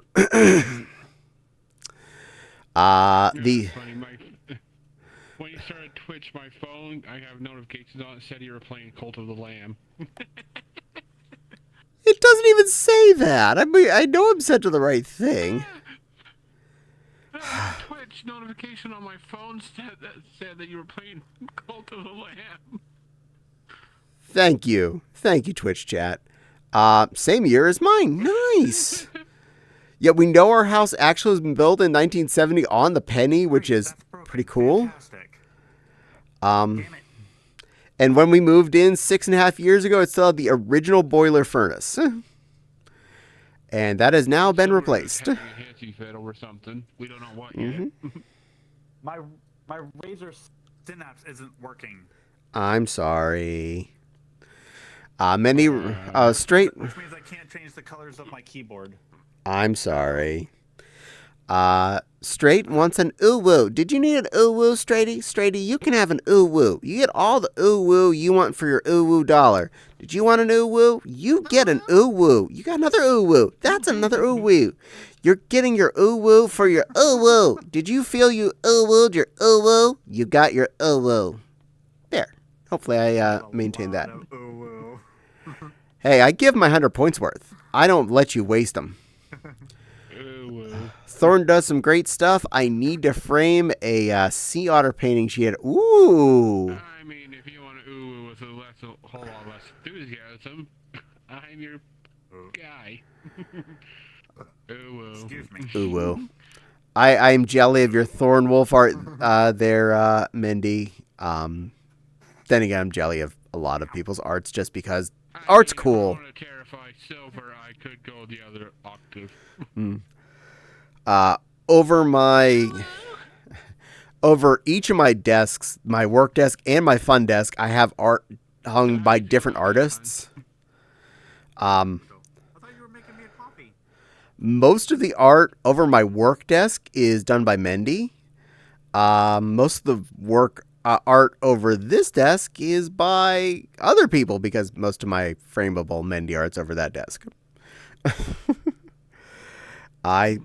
I have a slightly naughty Tiara Foxglove art over this desk that she did for me recently, and I really like it. You did make it.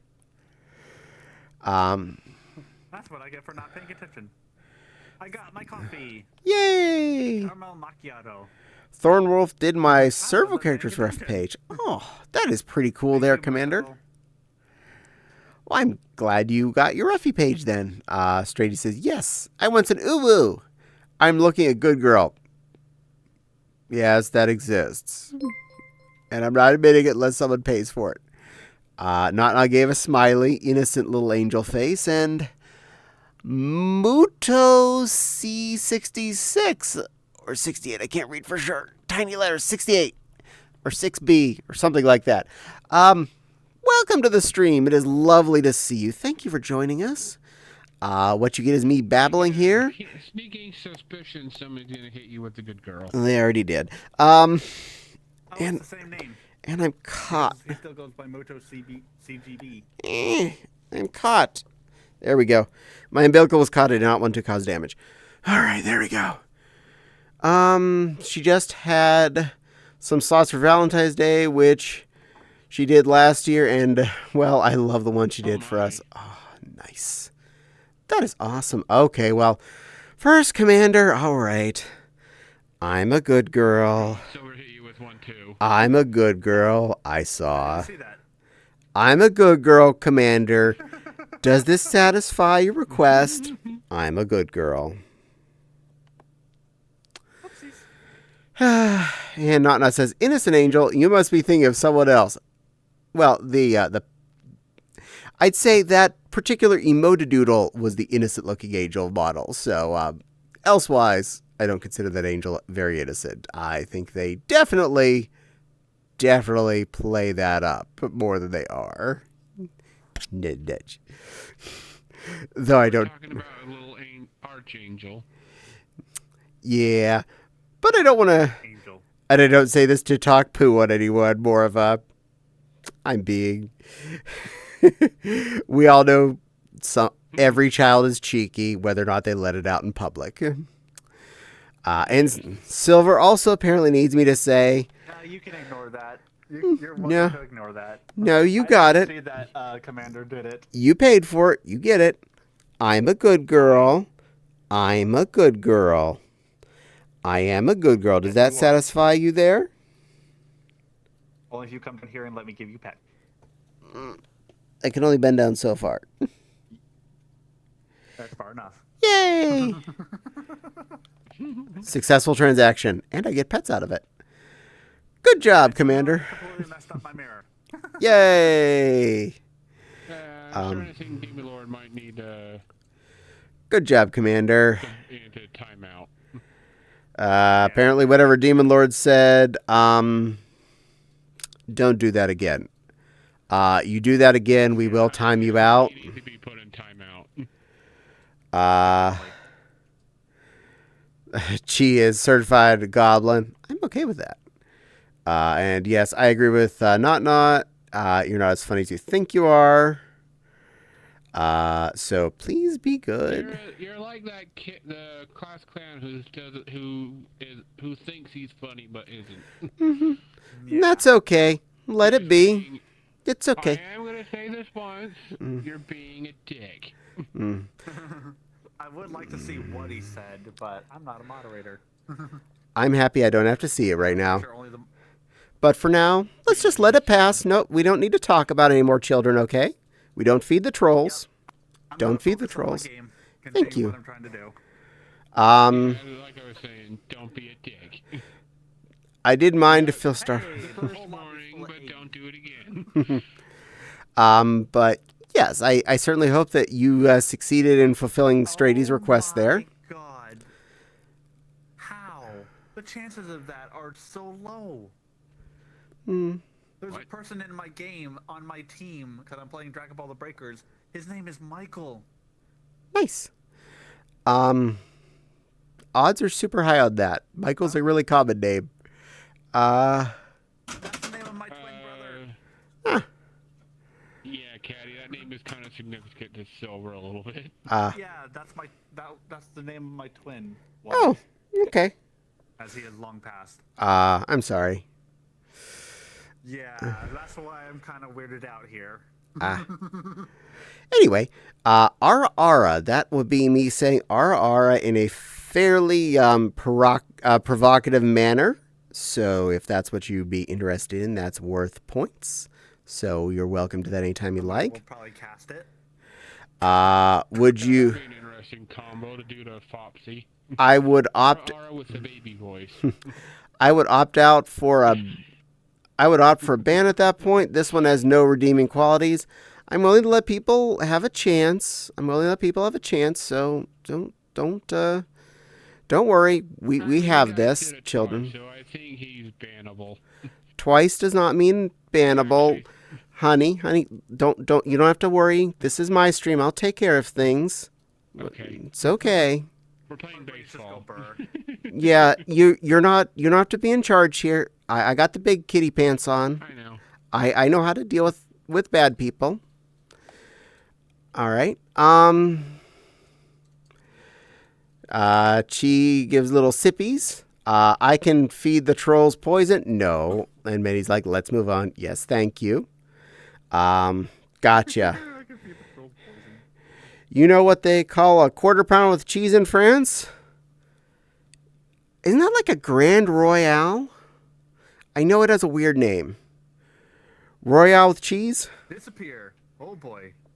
Ooh, that was close.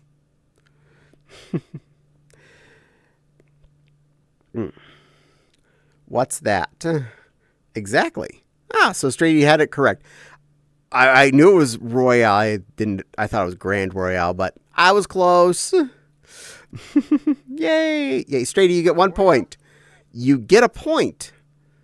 You get a point. That's what you get. You get 1 pink pony point there, Straight Fox. We're not going to tell you how you spend pink pony points, except there will be a little flyer next time you buy a My Little Pony with the things you can order with pink pony points, but you also have to pay a certain amount of money and shipping and handling to get the overstocked items that they made 10 years ago and they're trying to liquidate. I come from the era where toys had points on the back of them that you would save for those kinds of things. I had so many G.I. Joe things I bought off of the discontinued list. I do have a question. Does anybody remember the little star on the Tootsie Pops? That if you got so many, return it to the gas station, you get a free lollipop. Nice. On the Tootsie Rolls. Tootsie Pops. You can have this Straight. Yay! Cook Doggy Crunchies. Yeah, Doggy Crunchies. The number of those I've eaten because they don't taste bad and because it makes people look at you funny when you do it in front of them. I never got a star on any of mine, and I ate a lot of candy as a kid. Yeah. As you get older, I got one every once in a while, but for some reason I used to throw the wrapper away because I didn't think it was true. Because, like, what are the odds if you collect that many you can go get a free one? The odds of it are... And there was actually being a thing are slim. And you could send away, like, Bazooka Joe comics if you had enough of them for stuff. Yeah. A lot of candy had collectible currencies back in the day. I don't get it. We don't get that kind of stuff now. You're lucky you see a Snickers bar under $1 that gets 3 bites out of it, let alone one that has a prize or a collectible currency hiding in it. I always went for there goes Sector B. Back in the 90s when websites had color and personality, now they're all white and boring. Yeah. No more dancing babies. I always went for the soft Tootsie Rolls when I was a little kid. Now I don't really bother me. You know, honestly, we bought our 1 bag of November 1st half-price candy. That was about, I can't remember, it was a 50 or 60 piece. It's still mostly full. That's how much candy I don't eat. In fact, I still think I have some Christmas candy from previous Christmas, not this one sitting in the kitchen that I need to eat. So I'm bad at things. Oh, God, I wouldn't you touch that because who knows what's in it. It was a Whitman sampler thing, so it's fine. It just gets stale flavored. How many licks does it take to get the center of a Tootsie Pop? But still. 3. The owl told us. 3. 1, a 2, a 3. 3. And if you are too young to have seen that, actually found out how long that took. There have been more than a few times people actually do the research on that. But honestly, I find that somewhat relative. You're a sucker or a licker as far as your candy goes. Because if you would, I don't know if I want to answer that question of how I eat my lollipops. that's okay. I will. But I'm definitely the kind that would stick it in my mouth and just like let it hang out in my cheek, as opposed to sitting there in front of me going, because that feels like too much work. That's what I do too. Oh my. Yeah, I know. Yes, some things have double entendre type words, but in this case, that is the appropriate ways to discuss that one. My dog taught me to be a cruncher. I'm okay with that. For one thing, I found if I crunched a hard candy, it goes away so much faster and I don't get to enjoy it as much. And I have a chance I'm going to get chunks stuck in my molars, and they I don't know how, but hard candy, when you crunch it, has the higher probability of spot welding back there. And now it feels uncomfortable. It's uncomfortable. It's not like there's a cavity or something. It's just there's a sticky, pointy thing in my face hole. And it's there. Hey. And now I gotta go to the dentist to get it taken out. Nah, eventually you just go back there. And over a piece of candy stuck in my teeth. Nah, eventually it would dissolve, or you get your fingernail back there and you prink it off, or you brush your teeth that night and it go away. But still, it's annoying until it goes away. Would it be okay if I joined you on stream sometime? Not tonight, but when I gain a little more confidence? Not. You are Gremlin, but you're a well-behaved enough Gremlin. If I let these cuties on screen, I definitely would let you on screen. Yeah. This one swears about a Dragon Ball Z game that no one else could see but him, and I let him still sit next to me.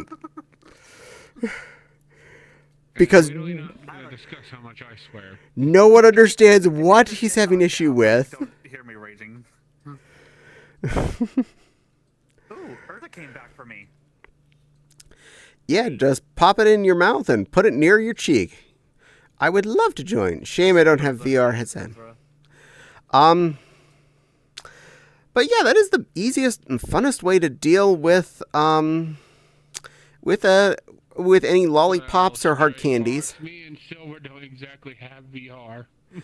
Yep, I was about to get to that, dear. Crystal does. Oh, sorry. Remember, I do read chat. It just takes me. I read them in order. Sorry, it was my. I forgot what we were doing. Sorry. But yes, there is such things. We're in stream. We should. You shut up. Don't say anything. But I'm like, I have to. I allow you to talk, but you can leave the chat to me. I'll take care of that. I'll catch up. I'm actually pretty efficient. I rarely let a whole page get past me. Anyway, about that,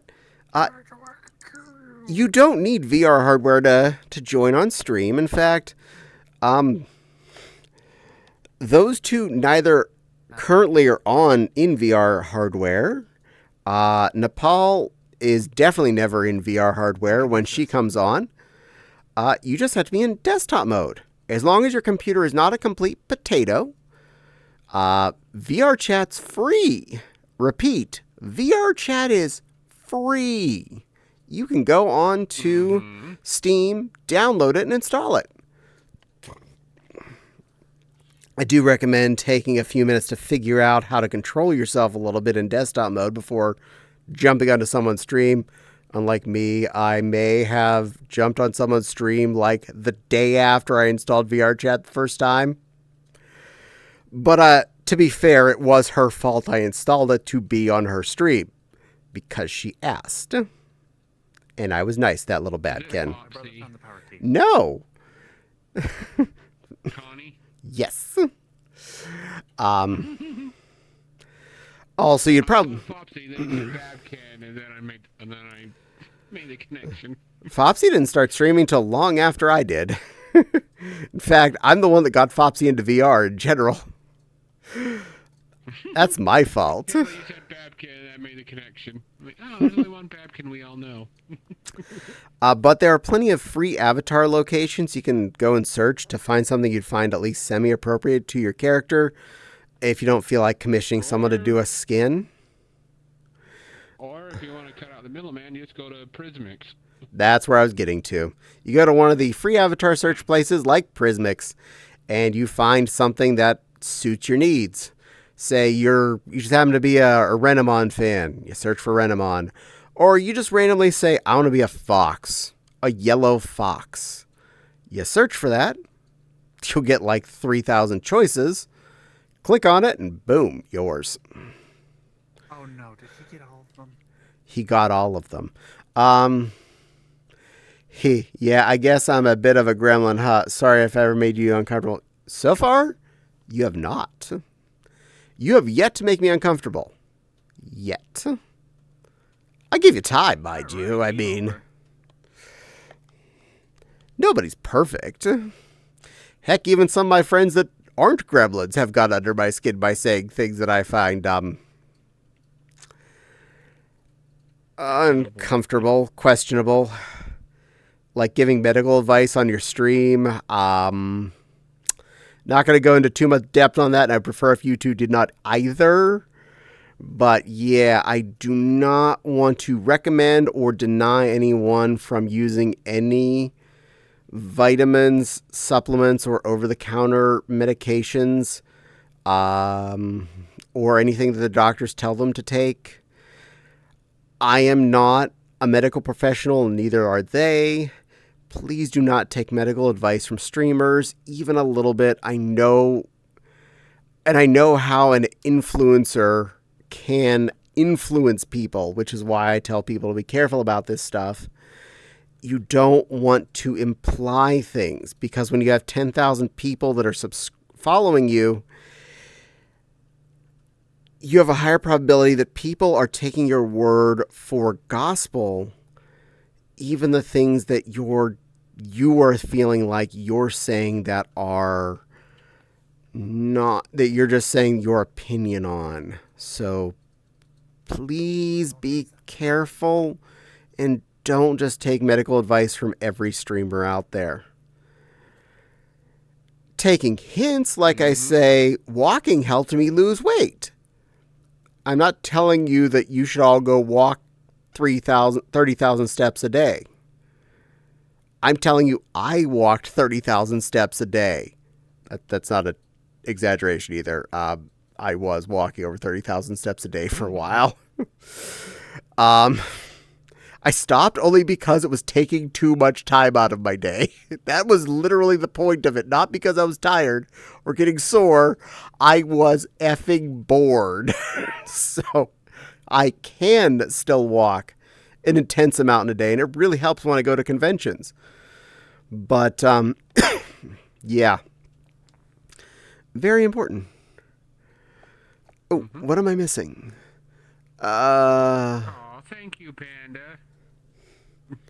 Sorry, I read what they said about my eyes. Aw. Grr, VRC won't let me start it up. It says I have an internet connection on the computer or watching this stream on. Try rebooting, Nepal. VR chat can be weird sometimes. Chi is hydrating. Good Chi. And Strady says, I mean, really, I hope I don't make you uncomfy, Caddie. Not really, no. I mean... Oh, wow. I didn't realize my Hopkins was so tall.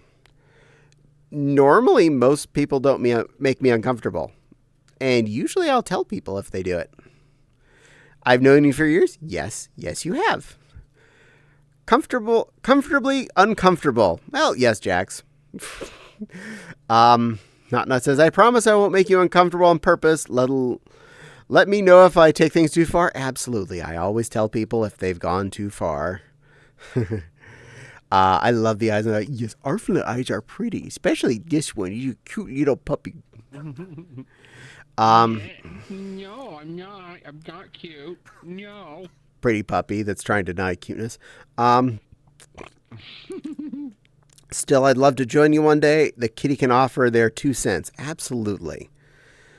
With inflation, that's at least a quarter nowadays. But 30,000 steps in a day is a start. Thank you, Commander. Yeah, with inflation today, penny candy now costs $2. No, Caddie, you're running through too many shoes. Actually, almost all of it was in the house. So I was running through too many slippers. The day I got on, I think it was 48,000 steps in, I never left the house. God damn it, now I'm hungry. Again, I just had dinner. No, I just got a commercial for Sonic and whatever they showed that made me hungry. Boop. I had to fully restart Steam. Weird issue. Oh, well, I'm in VRC now. Yeah, that... Trust me, as someone who does this on a bi-weekly basis for streams, everything is fine. Nothing is wrong. Everything is perfect. Loaded up great the last time you used it, maybe on Saturday or whatever. Monday comes around, you open it up. Oh, I'm sorry, that doesn't work. Oh, you need to restart Steam and your computer and VR chat and run an update. And I'm like, I started this process with 15 minutes before my stream. And, uh-oh. I gotta wait 2 hours again. No, Because Steam has to update now. The worst was about a half-hour delay. Has to update. Yeah, the worst was about a half hour due to the restarts and updates, but I do my best to try and start as early as I can if I remember. I tried running 6 miles a day. I tried running 2 blocks. I fail at running. I can walk for hours. Get me up to a jog. I'm done. 48 steps in the house. Burn the carpet. Maybe a little. I mean, kudos to you if you can run. I can't run or walk because I have a 10-gallon belly. Hi, Nepal. I have a spare tire on my gut that I carry around. I was well over 325 pounds when I last weighed myself at my heaviest. Mwah! Good girl. And now I'm much lighter than that. I don't know what it is. I used to weigh 135 pounds for a very long time, and then a doctor told me that I need to weigh at least 155 pounds for my height. So I was underweight for my height, and now I should be about 160, I think, last I checked. Height-based weights. 333, and I'm normally 350.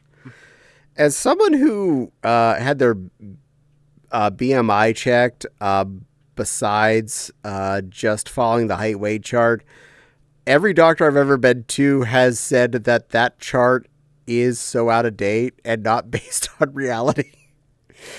Unfortunately, that is old tech. I've had my my fat percentage checked with the electrical current. I was told how much I actually was overweight.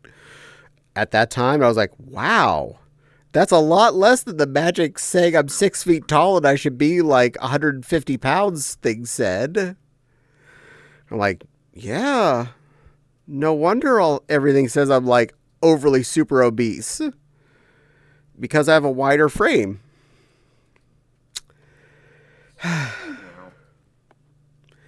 But again, I'm not trying to give medical advice either. I'm 510 pounds. I think the scale might be full of crap. I got Raider again. Yay. Who to play as?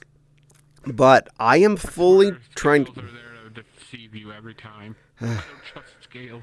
But I am definitely trying to not tell you anything about what to do or not to do with your weight. I personally don't like the height weight chart, and every doctor I've talked to, and this information from doctors, not from random Joe Schmo or I read a thing on the internet, every health related doctor I've talked to says, yeah, just ignore that chart. Yes, you're overweight. You're not that overweight. You're built like a linebacker, not like a twig. Linebacker, basketball player. 2 different body types. Basketball player looks like a tall stick.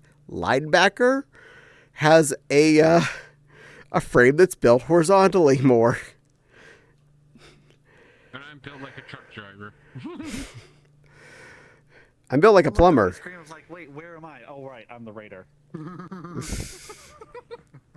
I wearing shoes? I have a dilemma. Do I be responsible adult and go to bed early, or do I listen to a funny line, be funny? The latter is, yay! You picked me over being in bed early. I appreciate that. I try and be entertaining. Hopefully I'm a little bit of that. Listen to the line as you fall asleep. I get a little bit of anxiety if I go to bed early. I have so much trouble if I try to go to bed earlier than my work set time. And on a weekend, I end up going to bed about 2 hours after that. My circadian rhythm says midnight is acceptable, 2 a.m. is preferable. So anything before that, it's just like, all right, I laid in bed, gonna stare at the ceiling for the next however long till midnight hits. Kind of whip out the phone and look at TikTok for 2 hours. Yeah. Hey, Nepal, I love that Rena. Mine is the same. Yes. My circadian rhythm's the same, except like 2 hours later or so. Like anything before 2 a.m., I'm like, nope, not happening. How dare our bodies do what they want to do? But Not says you're pretty. Not says you're pretty, Nepal. You're a pretty girl. Beep. Good girl. Avatar. You're nice. Thank you. I love the yeah. Commander says, I just have a well-rounded personality. Too well-rounded. Commander, you are one of the most I know you're not like back in your military days in shape, but you're still really well put together. You're a handsome dude. You put the rest of us to shame. And yeah, Nepal W, you heard him. So I was just having issues with my microphone. Do I need to bap it? Bap. No, I did it already. Good girl. Good technical support, Rena. Yes. Show the mic who's boss. Assert dominance. Asserting dominance. T-pose for dominance.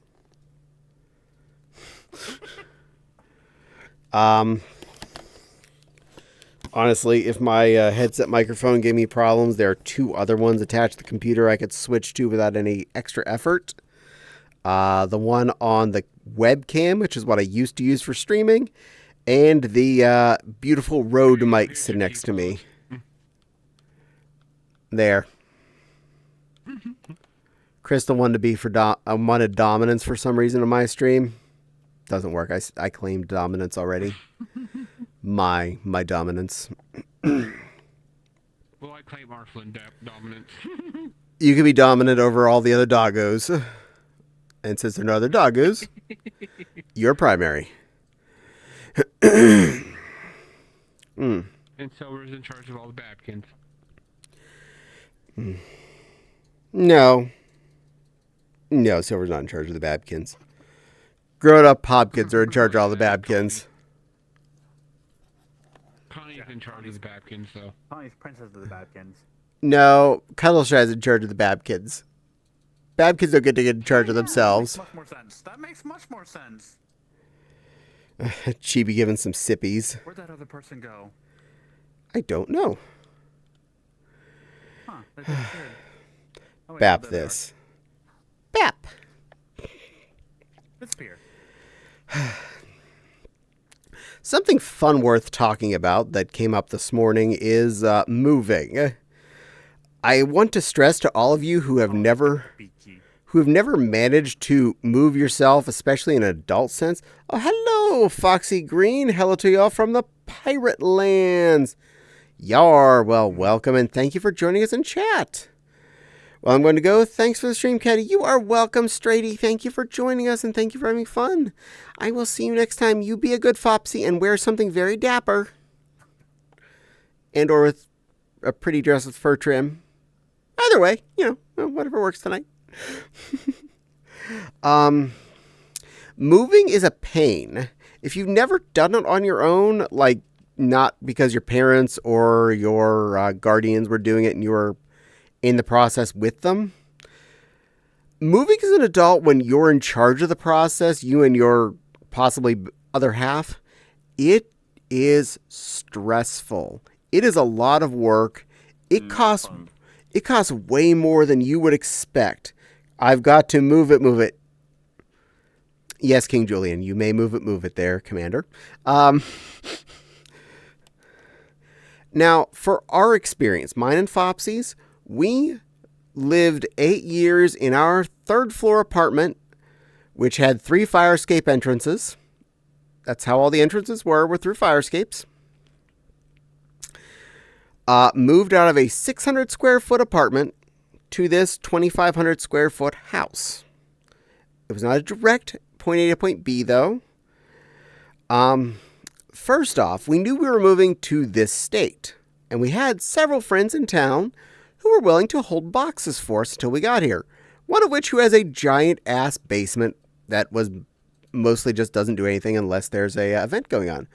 14 moves in 4 years with an A. Well, yeah. You probably never even got your boxes open in that time. So, because we were visiting a few times and they visited us, we took a couple carloads there and left them in the basement, and he took a few carloads and left them in the basement. Every little bit helps, mind you, and everything you already have out of the house means you have more space to sort and pack what you're actually keeping and not throwing in the trash cans. And after quite a few of those, still feeling like, oh, Emmy, I hope you feel better. And I will interrupt my story for this. I'm a little teapot, short and stout. Here is my handle, here is my spout. When I get all steamed up, hear me shout. Tip me over and pour me out into a pretty cup to hand Emmy Sue. Help her feel better. Added that last part just on purpose. Probably like, oh yeah. That was adorable. Feel better, Ems. It was very adorable. I want to move to the USA. Florida, honestly, lots of pirates there. Oh, out of all the places to move, I right now don't recommend Florida. Let me just put that right out there. Don't recommend Florida. Nope. Yeah. Nope, we're just going to say that, move on. But yes. Yeah. So, after quite a few carfuls of Sterilite totes and black garbage bags full of plush things, that makes me smile going to bed early. Oh, well, have a good rest there, Ems. I hope you feel better. And Not says to have a good feel better too. Yeah, it's political. I really don't want to get into political, Foxy Green, but I'm getting hit by spirit bombs. But trust me, not a good choice. Look up who's in charge of the state and all the crazy things that are going on. Educate yourself before you try to move there. Not worth it. So Level 4 now. good girl. Now our location we're moving from and to. Hooray! Silver is now 4 years old. Yay, Silver's 4. I'm glad you understand, Foxy. Hopefully, wherever you choose to move ends up being a pleasant one. We're moving an 8-hour drive in a car distance. So if the sigh of regret. if all things work well, there's no major football games in between you and there or a rush hour you accidentally run to. About an 8-hour drive from Carlisle to here to Fort Wayne. Not too bad. I've driven that. Obviously, I drove that quite a few times. Come the December, before we're going to move in April, we rented our first U-Haul. It was a 15-foot U-Haul truck. I loaded... I'm going to South Carolina. Just do research on where we're going to move first. I very much recommend that. Is anyone else having stream problems? I hope not. Jack says, Florida already had hurricanes, tornadoes. Now more. Yeah, that. What Jax is saying. Lots of these things. Lots of them. I mean, you could move to Utah. There are plenty of other places to move to, I promise. Here is the only thing you have to worry about here in Utah is the church. But let's try not to talk too much about politics. We'll try and avoid that subject if it's at all possible. U-Haul with the 23-footer. Oh, that's later, dear, later. Wild says, no, I was too. It's gone. away and working fine. Oh, good. I'm glad it. Fire ants. Just me then. Okay. Apparently it was wild too. So, but his fixed. Anyway, I had been spending months packing everything I could that we could live without into Sterilite totes, 18-gallon Sterilite totes, and into garbage bags if it was plush products because they're not going to get damaged in the truck. If anything, they make buffer bags. So I loaded this first truck about, say, 3/4 full of Sterilite totes of things, and the rest of it with bags of plush and at least one piece of furniture. I think we got a dresser or two in there on round one, which I'm pretty happy with because every piece of furniture you got out of the house sooner meant one less you have to get on the end. So I drove Bumbles the Wonder Truck from Carlisle to Fort Wayne here. It took about 10 hours in Bumbles because it's Bumbles, not a car. I took as few rest stops as I could. Tail waggle. I can deal with that. There you go. You're getting some waggles. And I'm trying to waggle as much as I can, but I don't have my hip tracker on, so I have to do it the headset way.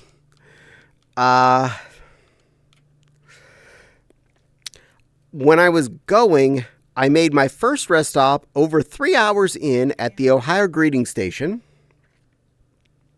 So I did half of Pennsylvania before I took a rest stop, filled the gas tank back up, took a pee.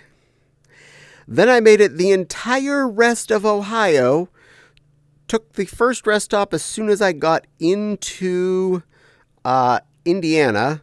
It was a Flying J just on this side of the border, so I went 5 hours straight in Bumbles, filled the gas tank again, and then Wild was one of the helpful critters that helped unload that load into Javi's basement. Thank you again, Wild. Again, thank you. All your avatars are cute. And I may be right. Yeah, thank you. And yes, that Renamon is adorable. Same. Agreed. We like Renamon, and she's pretty. Yes. Now, the process of loading truck one was mostly me. Fopsy was still working during most of the time I was actually loading it. I still remember the move from Michigan to Indiana was about 8 hours, including the overnight stay. Wow. Whew. I'm sorry. All right. Well, that failed. So loading that 15-foot truck mostly by myself because Fopsy was at work, I was like jello legs by the time I was done. And because I didn't have time off to waste on this, I was doing this on a weekend there and back again situation. So I had to load the truck up on like one vacation day on a Friday, drive it all the way to Indiana the next day, and then we were going to have to drive back on Sunday, so I'd go back to work on Monday. It was... Sounds like a big fat pain in the ass to me. It was a cannonball run, because not only was I sore by Saturday morning when I had to drive that 10 hours in Bumbles the Wonder Fluff, then I had to be capable enough to unload the darn thing in Javi's place and take it all downstairs. And Javi was nice enough to drive me back so I didn't have to worry about either like flying back or renting a car or something. That was trip one with a full load. And then when we actually successfully moved out, we put in for an 18-foot truck at a U-Haul. And when we went to pick it up, they were like, oh, sorry, we didn't have any 18-foots, but we're only going to charge you the 18-foot charge for Mr. 24. And let me say, we are glad they only had the 24 when it came to actually loading that thing. When you're packing, if you pack in quantifiable objects, like those 18-gallon Sterilite totes, you can look at them and measure space, measure cubic footage. And you can look at the charts on how big a U-Haul is and measure how big that is also. This is all science. Everyone can do that. Now, there is stuff you don't pack until the very last minute, like, say, your silverware, or that couch that's still assembled in the living room, or your desks that are still assembled in the living room and need to be taken apart. These things all take up space.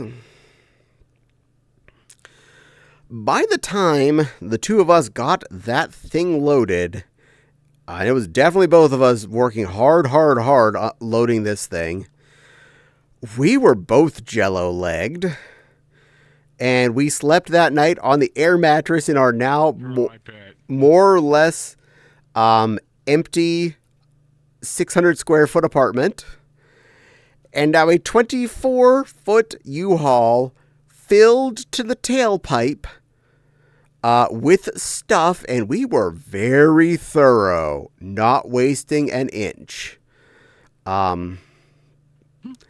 And it was like, we left all 6 of the Walmart 6-foot shelving units. We left an 8-foot folding table. Quite a few items that I was like, well, these just basically donated to the next tenant. And there was a big pile of stuff we put out for the garbage man. That some of which I wish I could have kept, but, well, it got thrown away. Hindsight, one thing that got taken because everyone told me I shouldn't throw it away and took up a lot of space in the moving van. The bunk bed futon, which I hated and wanted rid of before we even moved into that apartment. But we needed because it used vertical space. How the heck is a futon also a bunk bed? It was a futon on the bottom and a twin bed on the top. And we basically just used the twin bed on top as a storage. I had that since I was in high school, which is why I wanted rid of it, because it was part of my childhood. I was done with it. I felt like I'd graduated from that part of my life decades ago at this point. But it came with us, and it took up a lot of space in the van. So some of my computers, unfortunately, had to be left by the roadside. My 386 is gone, and I miss him, but it's okay. And then we drove the car and Bumbles the Wonder Truck to part 2 on the same about 10-hour journey, because again, Bumbles the Wonder Trucks don't drive as fast. They stop at about 65 no matter how far you put that gas pedal down. They're loud as heckers inside, only have like maybe an AM radio that works and an FM radio that potentially works. So I had a Bluetooth speaker in the hood of my hoodie as I was driving, so I could listen to something off my MP3 player for the drive. Did the air conditioning work?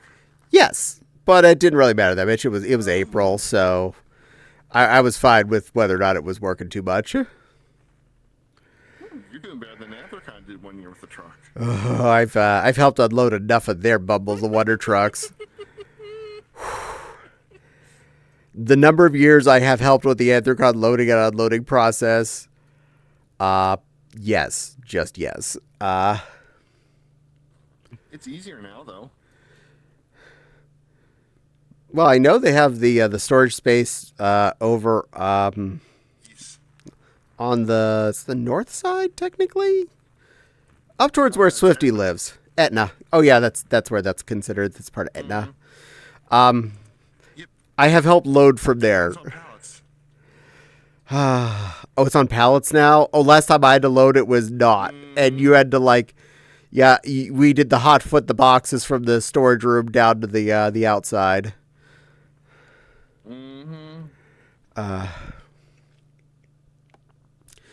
Mendy says it was about 16 hours for my move with the truck and car. Oh my, I'm so sorry.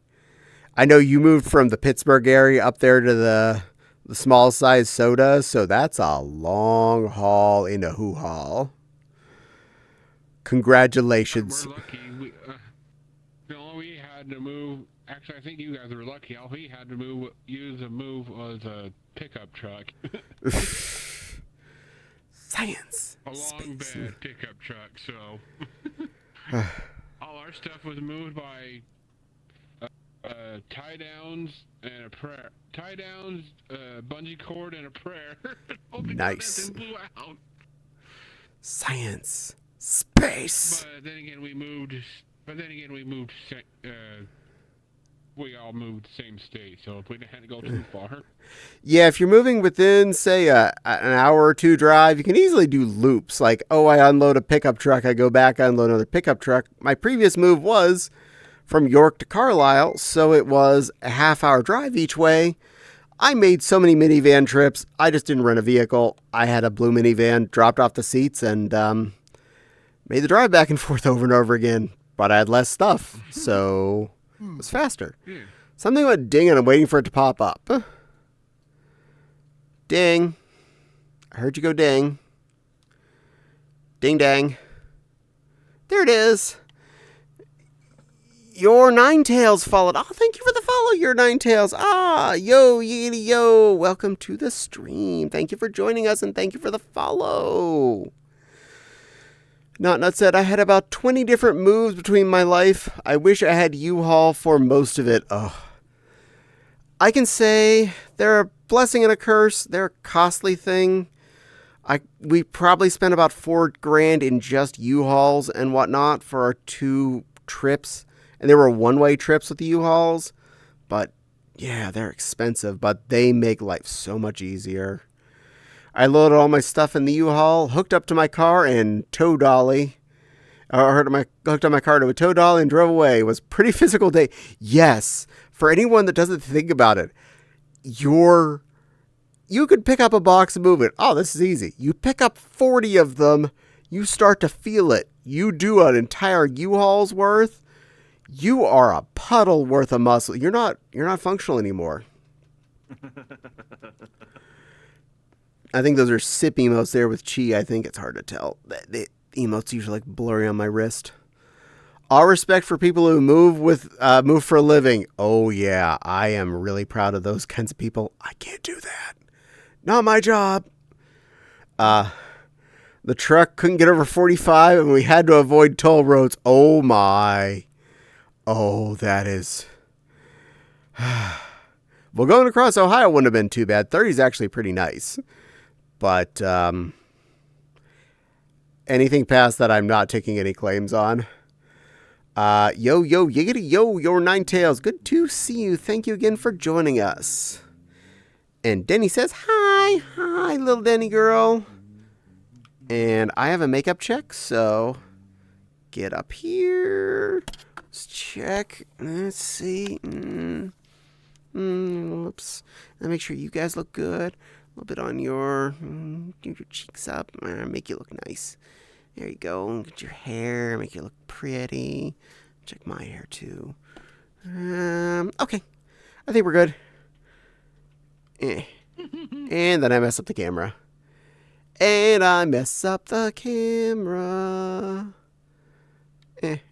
A little further. Okay, I think that's pretty good. I'm less unhappy with that. There we go. There's your makeup check. Why are ads so annoying? Oh, I'm so sorry. Because that's how they work. Hopefully you can at least see that in the little window. And silver gold poof. I wonder if he crashed. Probably. Oh, whoa, Danny. Oh, whoa. VR chat crashed on there. Oh, I'm so sorry. But ooh-woo to the Denny. Denny, you want your ooh-woo. You're getting your ooh-woo. He might need a clear cache. Nom cash. Eat them cookies. Ooh-woo, Denny. Ooh-woo to you-woo. You get your ooh-woo. You want your ooh-woo. You get your ooh-woo. Ooh-woo. Mods get ads? Yes. Yes, the mods get ads too, unless they're subscribing. Which is why this one does not get ads. because this one loves me and subscribes to me. And she's a very good plushie. I hate to say it, Caddie, I don't want a uwu. I want this instead. Ooh, want a cutesy voice. Okay, you can get a cutesy voice. That starts at 45, 54, 45. It's not supposed to crash. That's a feature, not a bug. That's a feature that it crashes.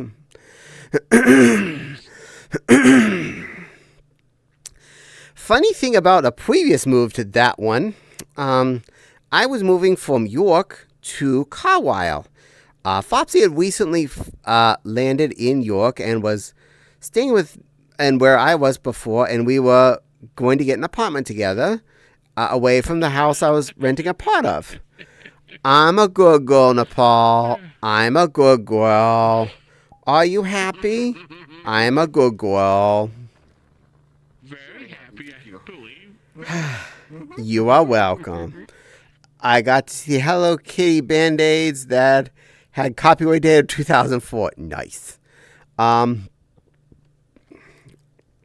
So I was living with 3 other furries at that house. Out of the whole time I moved, every single carload I took out, every single van full I made, not a single one of them helped except one time, one box that one person carried out. Everything else was either Flopsy or me, or 2 friends who visited. All right, there were 3 furries living in that house with us, none of which lifted a single box. 2 furries helped us move, one of which was visiting Pennsylvania from California, who had flown in for business and just happened to have been meeting us that day that I was needing to was moving a van load. And he came and helped us load a van full and helped us unload a van full. He was very helpful. The other person who helped us had drove 3.5 hours east to come see us. And Swifty helped us not only load a van full, he loaded up his pickup truck full, and we took that too. He specifically was able to get our big mattresses, our full-size mattress and box springs in the back of his truck, and helped us get those. Tell me the furries that didn't help didn't have sloth avatar furries. No. Please let their personas be sloths, because they didn't help. A wolf, a bear, and a raccoon. The bear I can understand. Maybe it was hibernation time.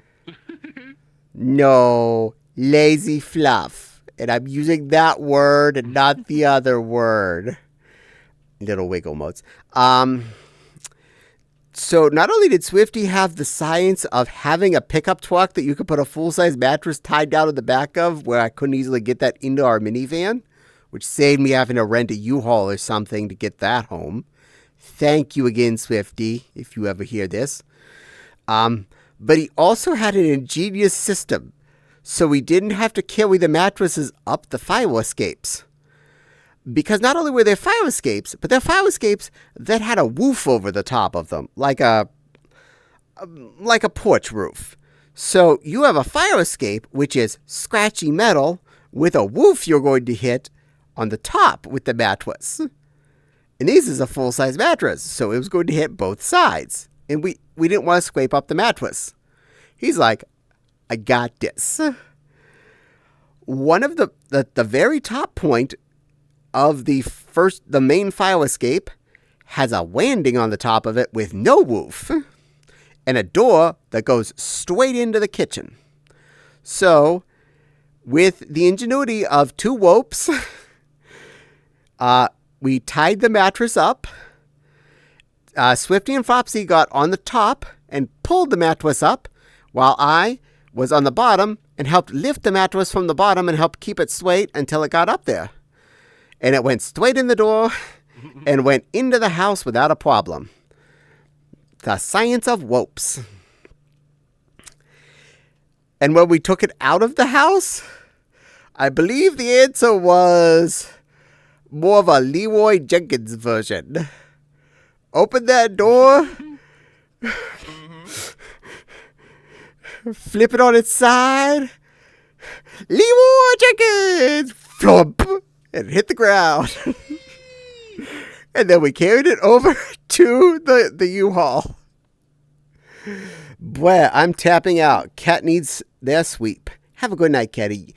Oh, good night, not. Have a good rest. I appreciate you being here. You're a good kitty. And yes, you are welcome anytime you want to try and venture in. I approve Gremlins. I mean, I approve this one. I approve that one.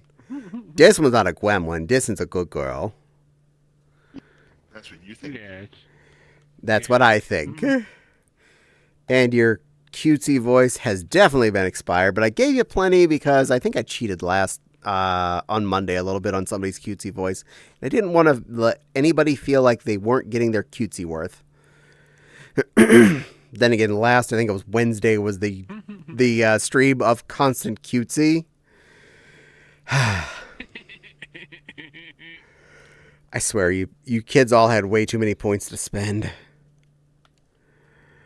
And yes, I'm apparently ignoring things. But everyone that's in here knows that I don't read Discord or Telegram when I'm in stream. And yes, I know Wild sent me a message in Telegram, but I actually told him to send me a message in Telegram so that I'll see it after stream, not expecting me to read it during stream. Wild pays attention to when I talk. And I thank you for that. Good Foxy.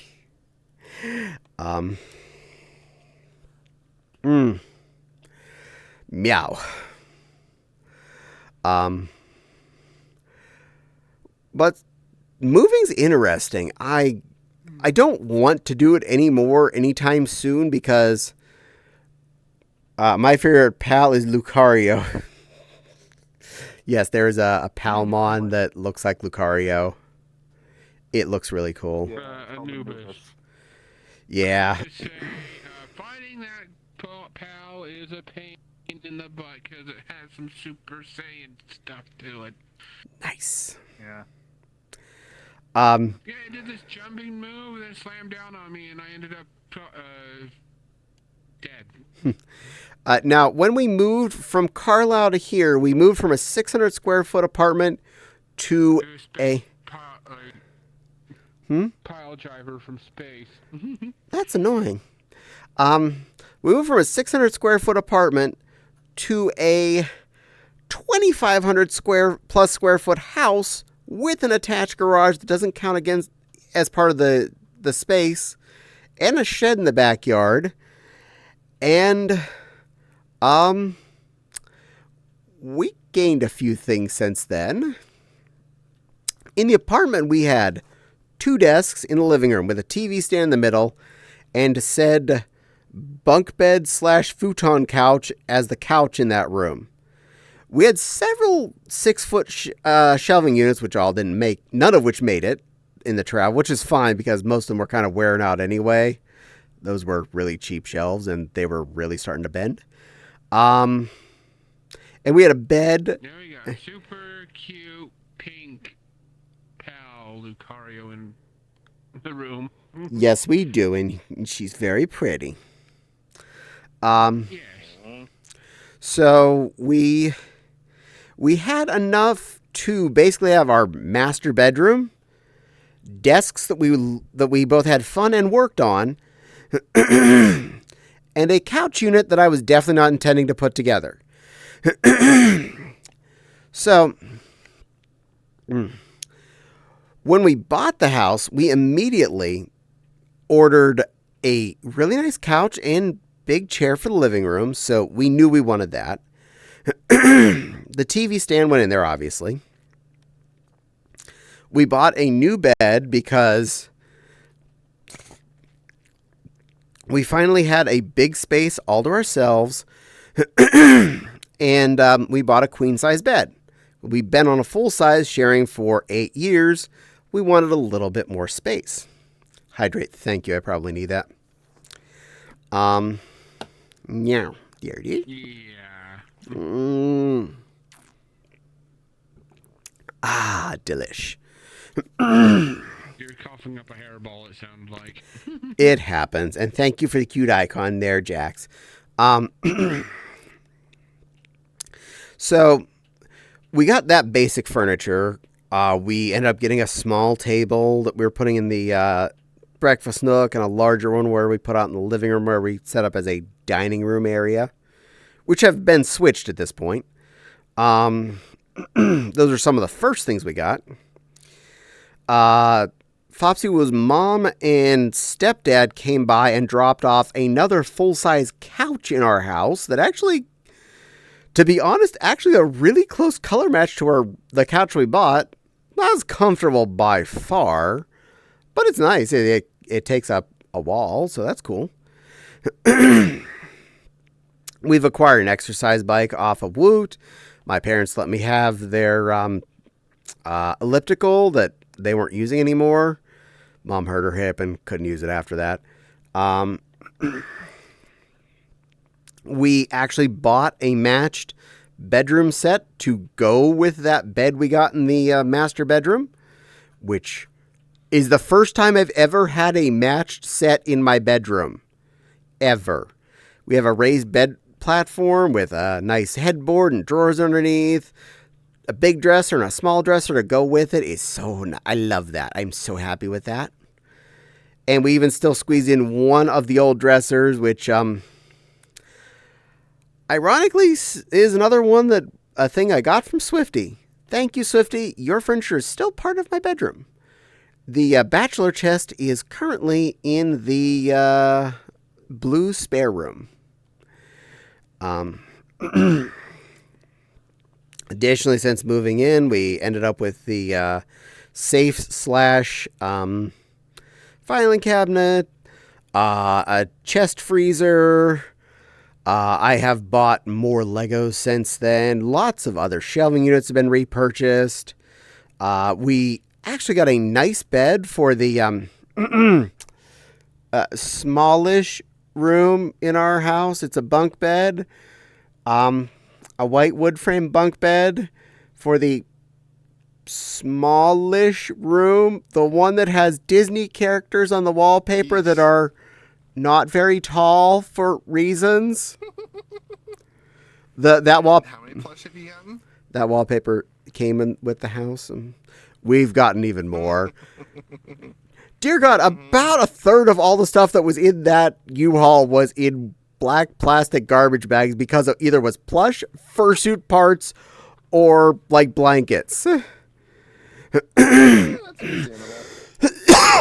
Sorry about that. So yes, we have a lot of plush. But multiple bed frames. Our downstairs desks here. Initially, I bought 2 small desks just to move our fun computers out of the workroom.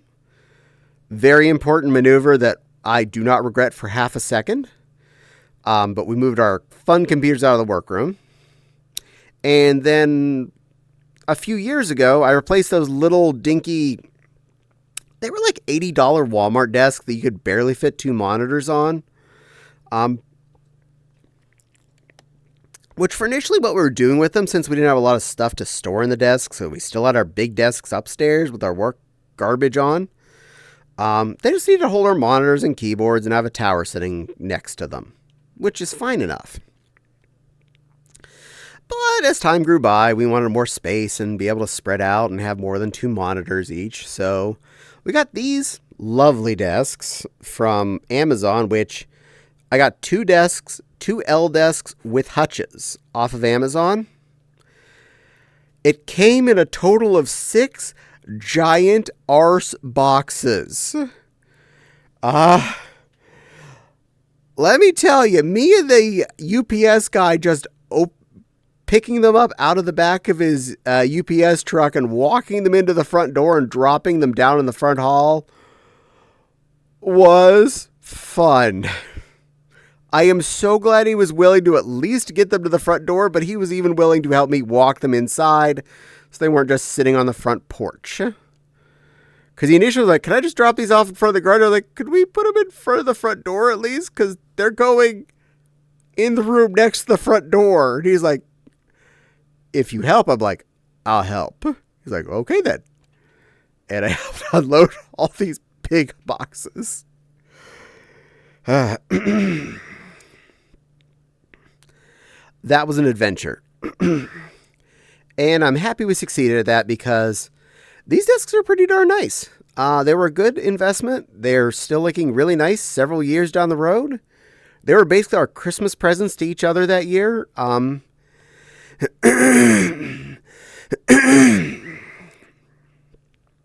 they're beautiful.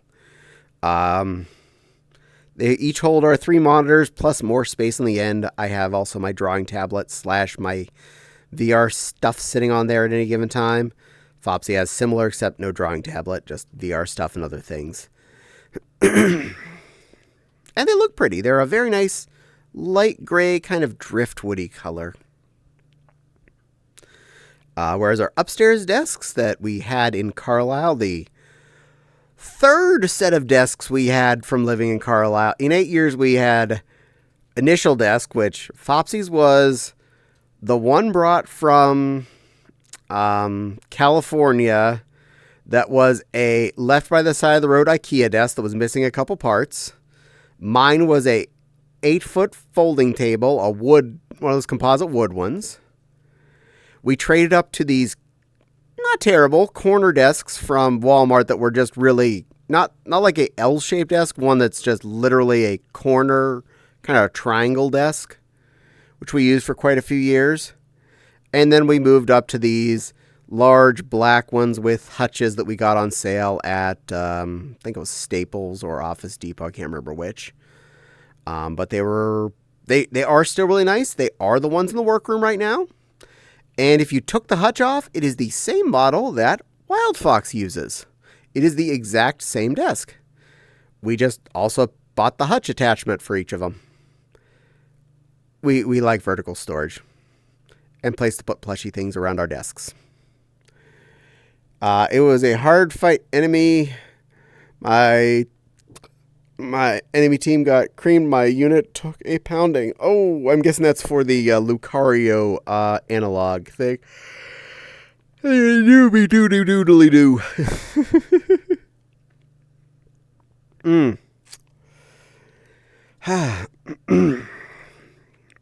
But at this point, with everything we've gained and all of the Lego sets I have built that are at the point of these are refused to take apart because those modular sets are thousands of pieces each.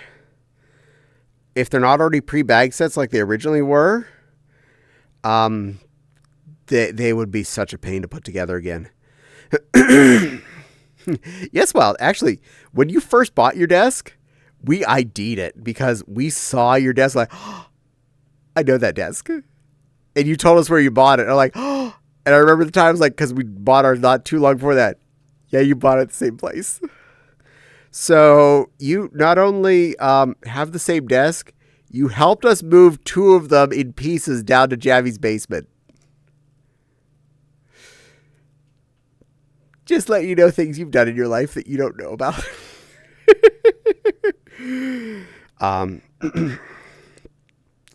So, for the record, yes, ours are a little scuffed from work on them for the last 6.5 years since we moved here. Plus all the time we lived in Carlisle that we had those ones, which was probably close to 4. Those desks are, I'm assuming, around 10-ish years old at this point. Or more. And they have some of the finish on the desktop is a little dinged up, and things that I've done to them by accident. Outmove your stuff in your house. That too, you did. I didn't remember for sure if you were there during the time the desks got moved in or not, because I remember things got moved out of Javi's house in piecemeal a lot. We did a lot of the boxes via car shuttle, which got us down to just having to move like the furniture bits in the U-Haul in the end. But you are a very helpful little Wild Fox. We really appreciated you helping us move both into Javi's house and out of Javi's house. I know you definitely were there when we helped move the washer and dryer because you were the only one who was able to climb over the dryer and get down there and attach the dryer hose and get back up. Part of me still thinks, since everything lined up, we could have just pushed the dryer up to the dryer exhaust and it would have worked fine. I think that's what you're supposed to do with that kind of a hookup, but I got told we were supposed to hook up the hose. Oh, it was also the furniture. Ah, yes. You were here for at least that. The bigger bits. Yeah, that was the one U-Haul we rented for the move, and it was to move the washer, the dryer, and whatever furniture bits I couldn't have moved in the car. Which means I'd already moved, I think, all of the drawers for all the dressers. I moved the small dresser, chairs, anything I could squeeze into that car, I did.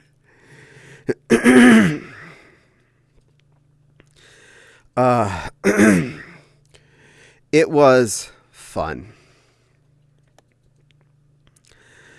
And once you've even moved into a place, you have to go through all of the heckers to get your utilities turned on in it.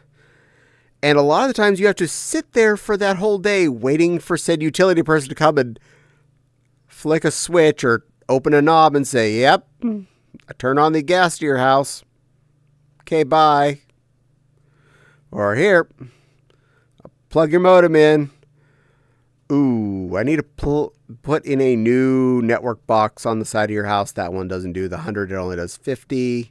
Fortunately, that was all covered, so thank you, Frontier, for replacing the old Verizon Fios box on the side of our house with a shiny new Frontier one that definitely takes gigabit, because it's the same one we have now, and it's doing its job. Frontier's amazing. I appreciate them as a ISP. They are good children.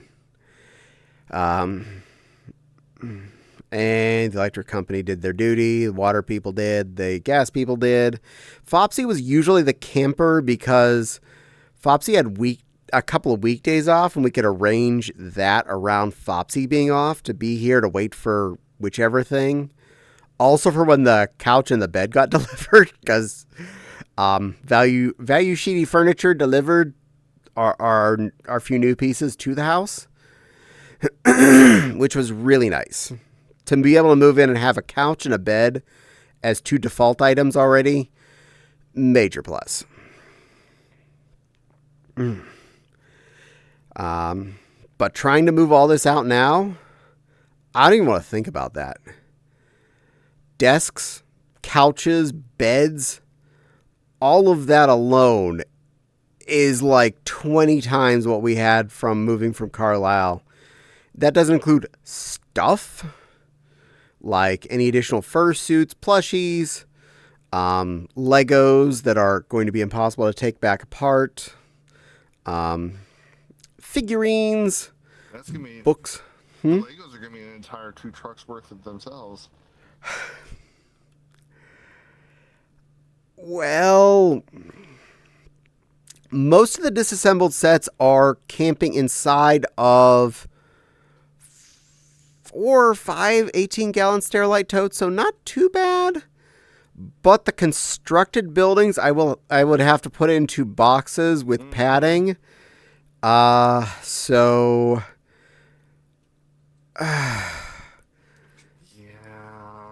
maybe a small U-Haul worth just for those, but it's still a lot. They're a big undertaking. I would take apart anything that I could classify as disassemblable, like the freight train, the Disney train itself.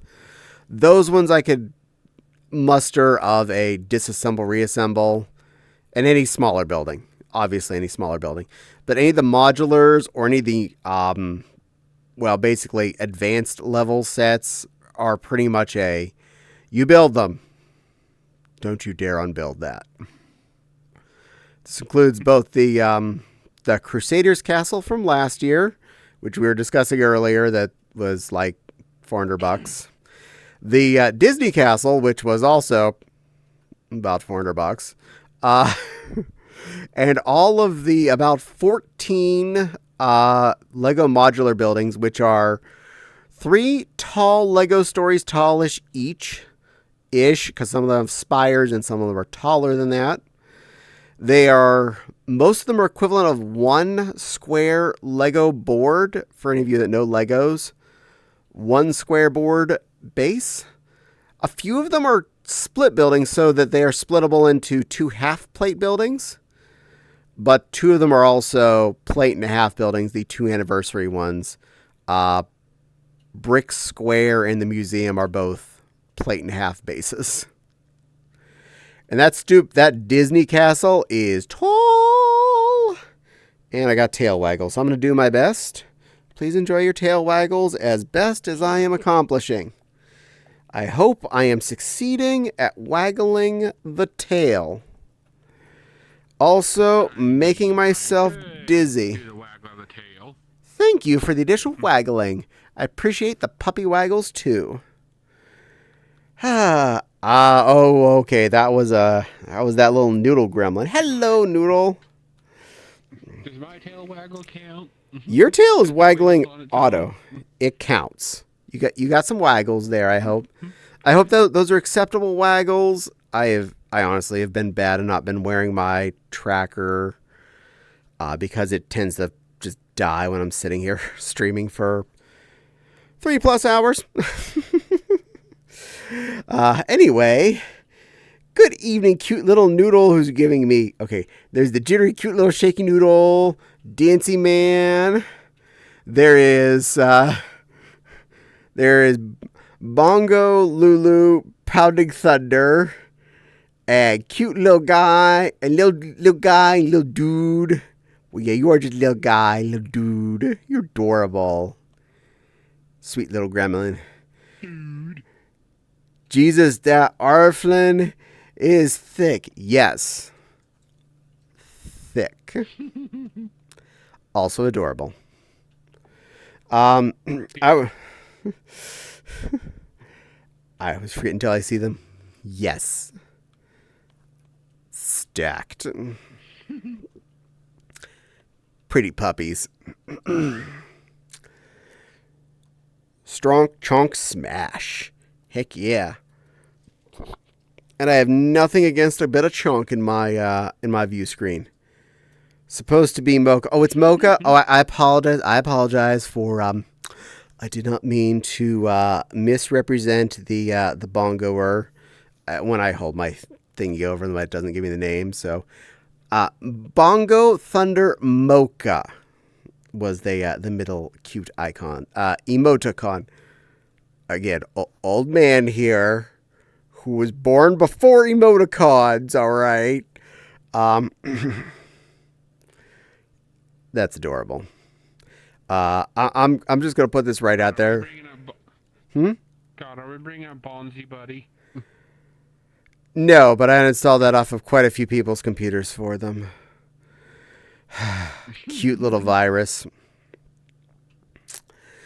I gotta say, I don't Rick. think it's considered a virus anymore. I think it's considered I a got an pod. ad for the vinyls. Well, he was originally a virus, which was kind of the problem, because he was invasive software. But Rika, yes, I really love Lulu's icons. She has cute little emoticonies.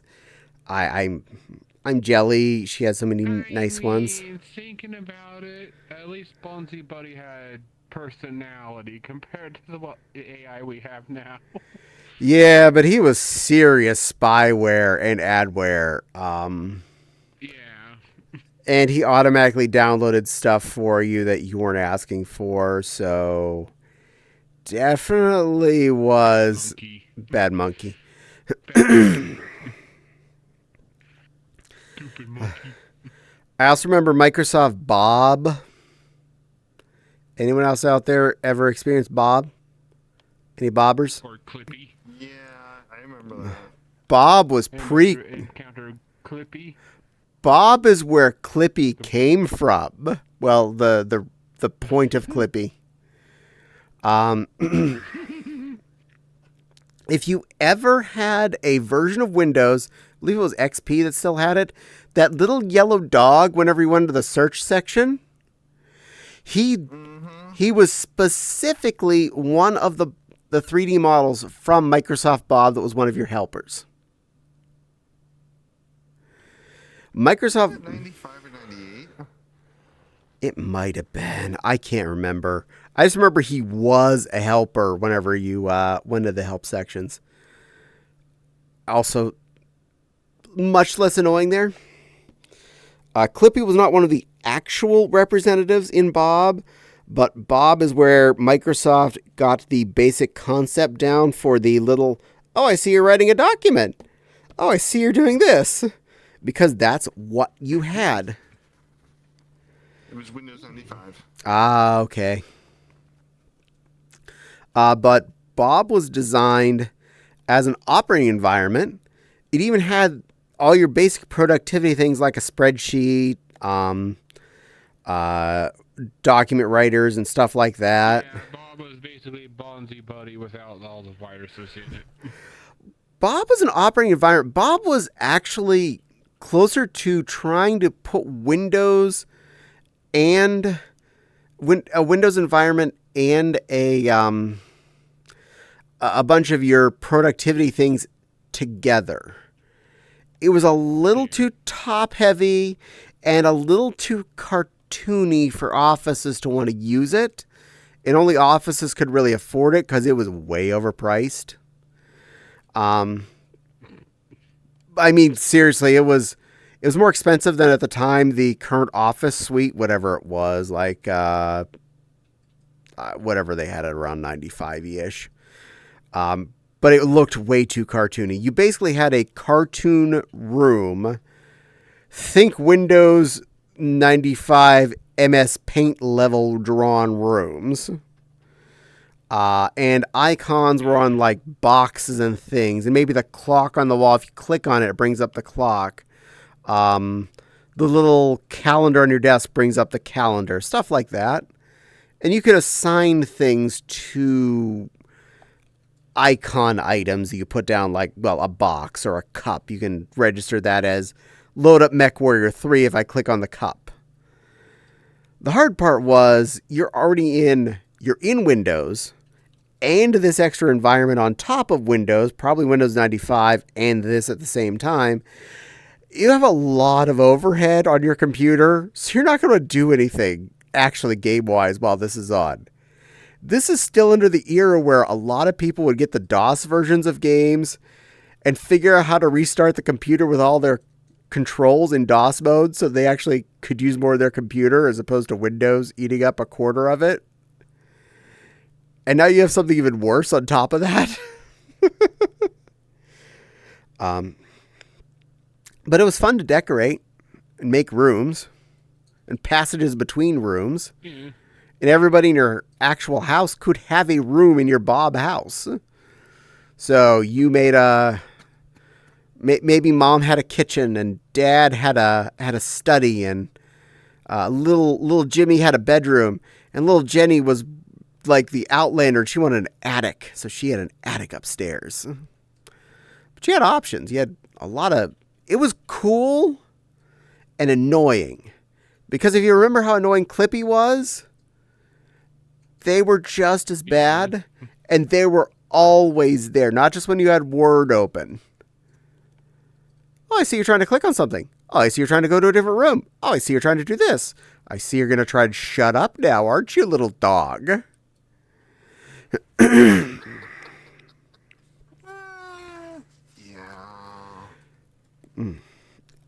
I do have a copy of it on disc.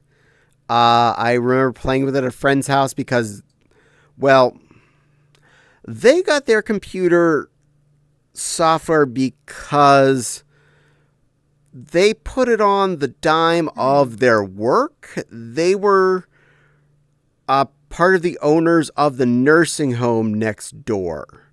So when stuff got ordered for the nursing home, sometimes a couple extra line items were put on for the Smith's home hardware for work at home. Yeah, that was for so the kids could play with things too. Yo no stupo.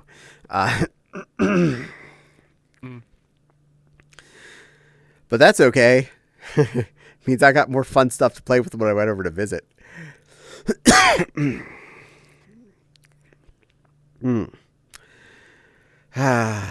Yeah, that was long ago.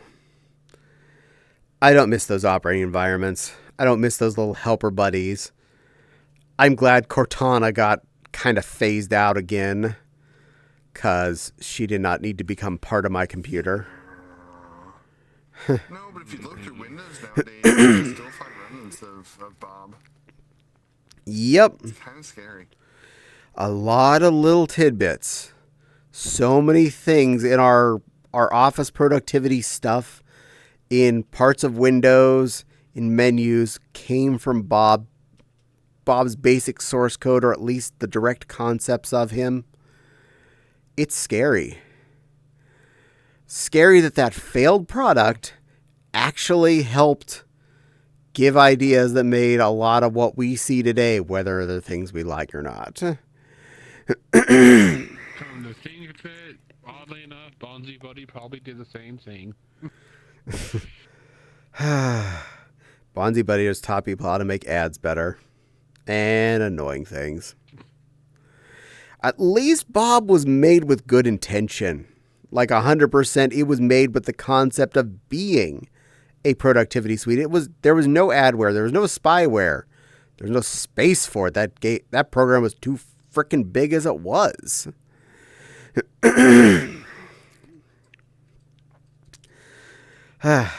But the first moment I had a copy of Windows 97 that I just so happened to find on a CD somewhere, and I don't know how I could have possibly come up with a CD that had it and the CD key written on the disc. It just appeared in my hand. I had Office at home, and nowadays, since Microsoft wants it to be a subscription thing, and I don't care that much. Pretty much every computer in this house has LibreOffice installed on it, except a couple of laptops, because there's no reason for it on them. They're not doing anything typing-wise. Windows CDs were just falling from the sky back then. They were. I've happened to had some copies of Windows just show up. Like when I was in college, the CD with every version of Windows from 3.1 to 98 and NT4 and 2000 were all just on this disc that showed up in my hand. Plus images for, DOS 6 and Sex22 and a few other things. A bunch of other useful programs that might make being a computer technician be easier. I don't know any teachers that happened to accidentally sit said discs down and said, I'm going to turn my back, and I hope that disc is there when I look back tomorrow. AOL CDs also fell from the sky along with the Windows CDs.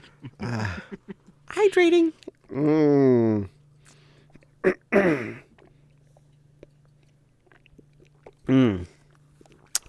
AOL floppies, though, were amazing. While they were still showing up in everybody's mail, in every magazine you got, every place, because not only did we get them, but my grandparents got them, my relatives all got them, and they all gave them to me, which all turned into blank floppy disks. I love you, AOL. Have I installed Windows from floppies? I installed Windows 3.1 and Windows 95 from floppies. Windows 3.1 was only about 7 disks. Windows 95, I think, was 30. By the way, would you happen to have a copy of Vista? I thought it was about 20. I thought it was like in the 20s somewhere. But yeah, 30 sounds about right. I think it was 25 to 30 disks for Windows 95. I think. And I'm pretty sure Windows 98 did come on floppy, but I never had a copy of it. I might have a Vista a Vista CD. Actually, yeah, because our last computers before these ones initially were, those were 7, but the ones before that were Vista. I think I went with the Pro Premium version. I'd have to look through my CD books, but I'm pretty sure they still exist. I think I have a drawer in the basement with a bunch of old CDs and floppy disks we used to use. I will look for you, Commander, next chance I get in my CD books. I will see if I can find one or both of those if you do need that. I'm pretty sure it's somewhere around.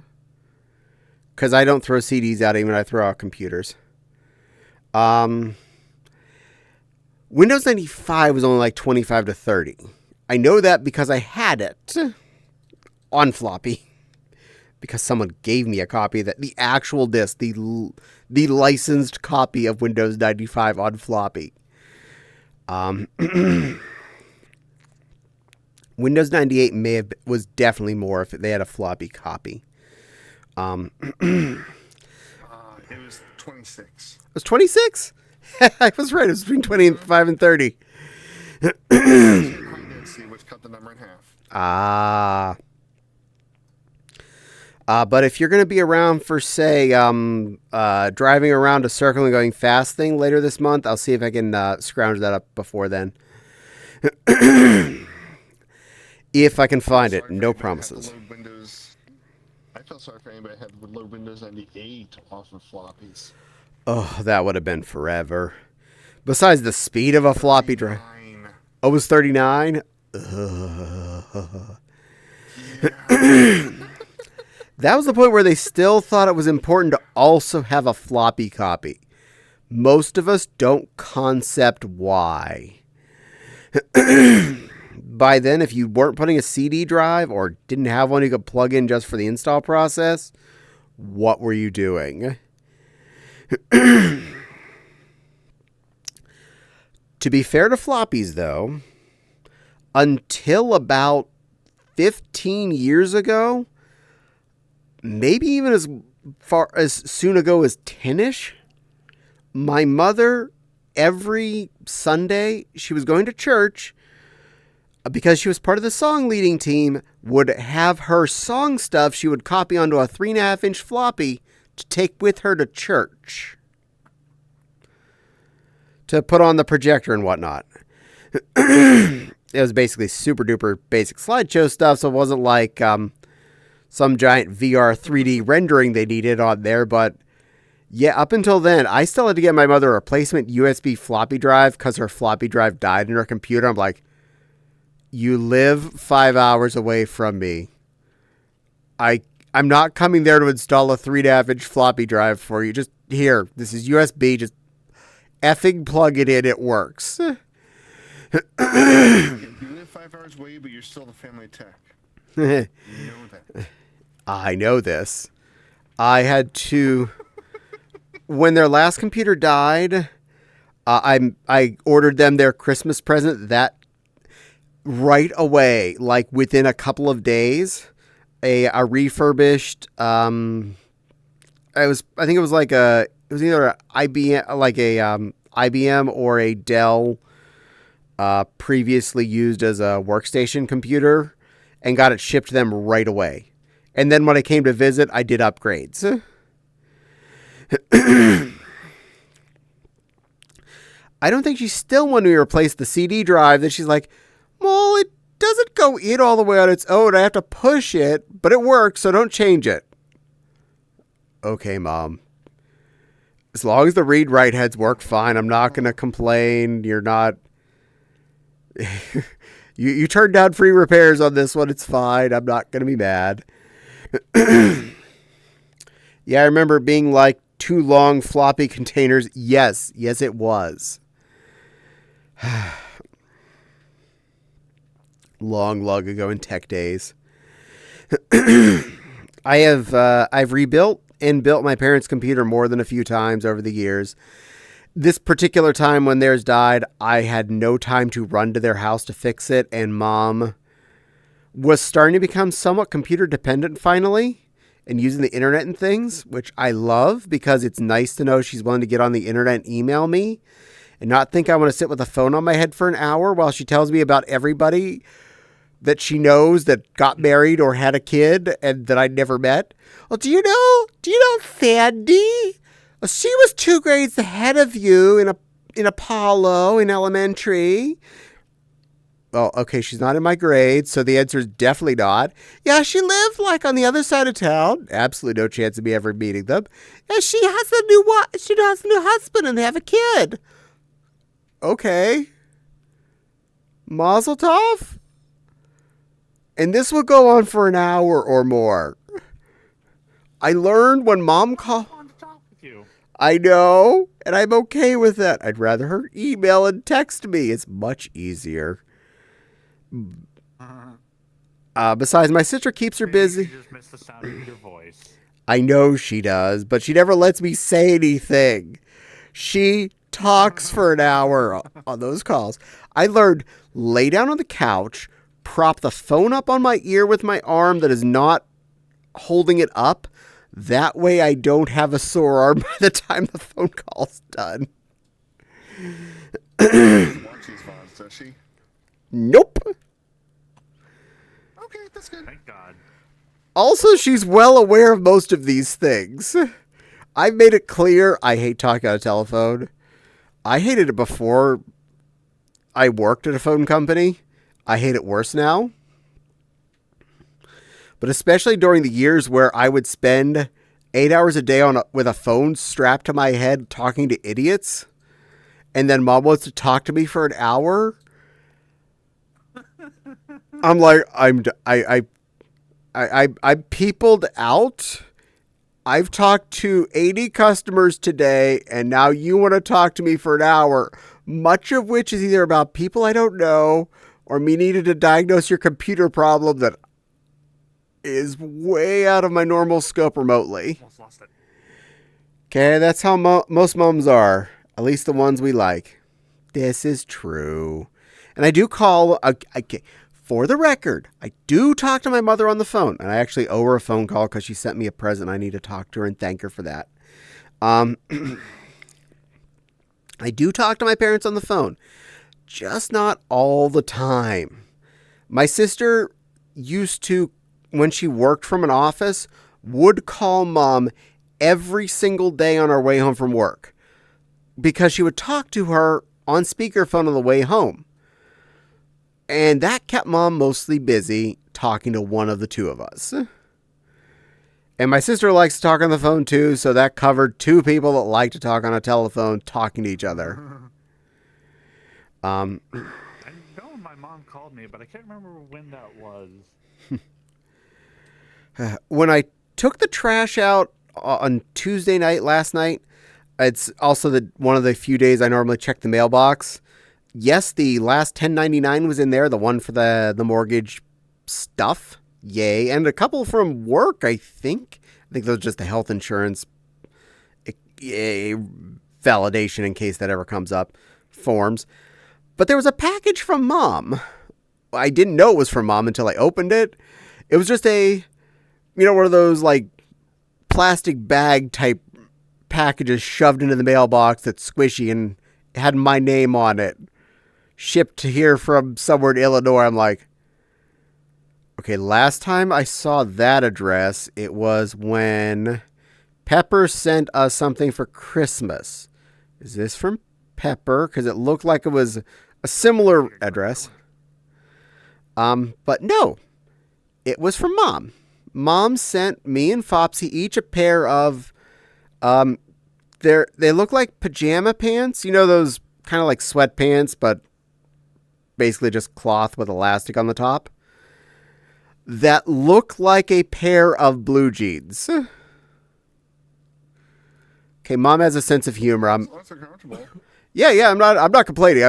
Mom has a good sense of humor. That is hilarious because I hate wearing regular jeans because they are never. If you are not a perfect body shape, the moment you sit down, your waist changes shape and gets bigger. So wearing jeans sitting at a restaurant becomes a painful experience. Lounge pants. I accept that description. So I don't wear jeans normally. Most of my pants are technically joggers from the women's department because they have better colors and more comfortable. But these are really nice looking, so I'm not going to complain. I'll certainly wear these, especially when I go visit her. I'll be nice and I'll wear the thing Mom bought me because I'm cool like that. We still owe her a visit for Christmas. That was going to be Martin Luther King Jr. weekend. We arranged ahead of time because we had to work Christmas. We were going to go that weekend, but she wasn't feeling well still from being sick just before New Year's. She did get the pneumonias. Not COVID, fortunately.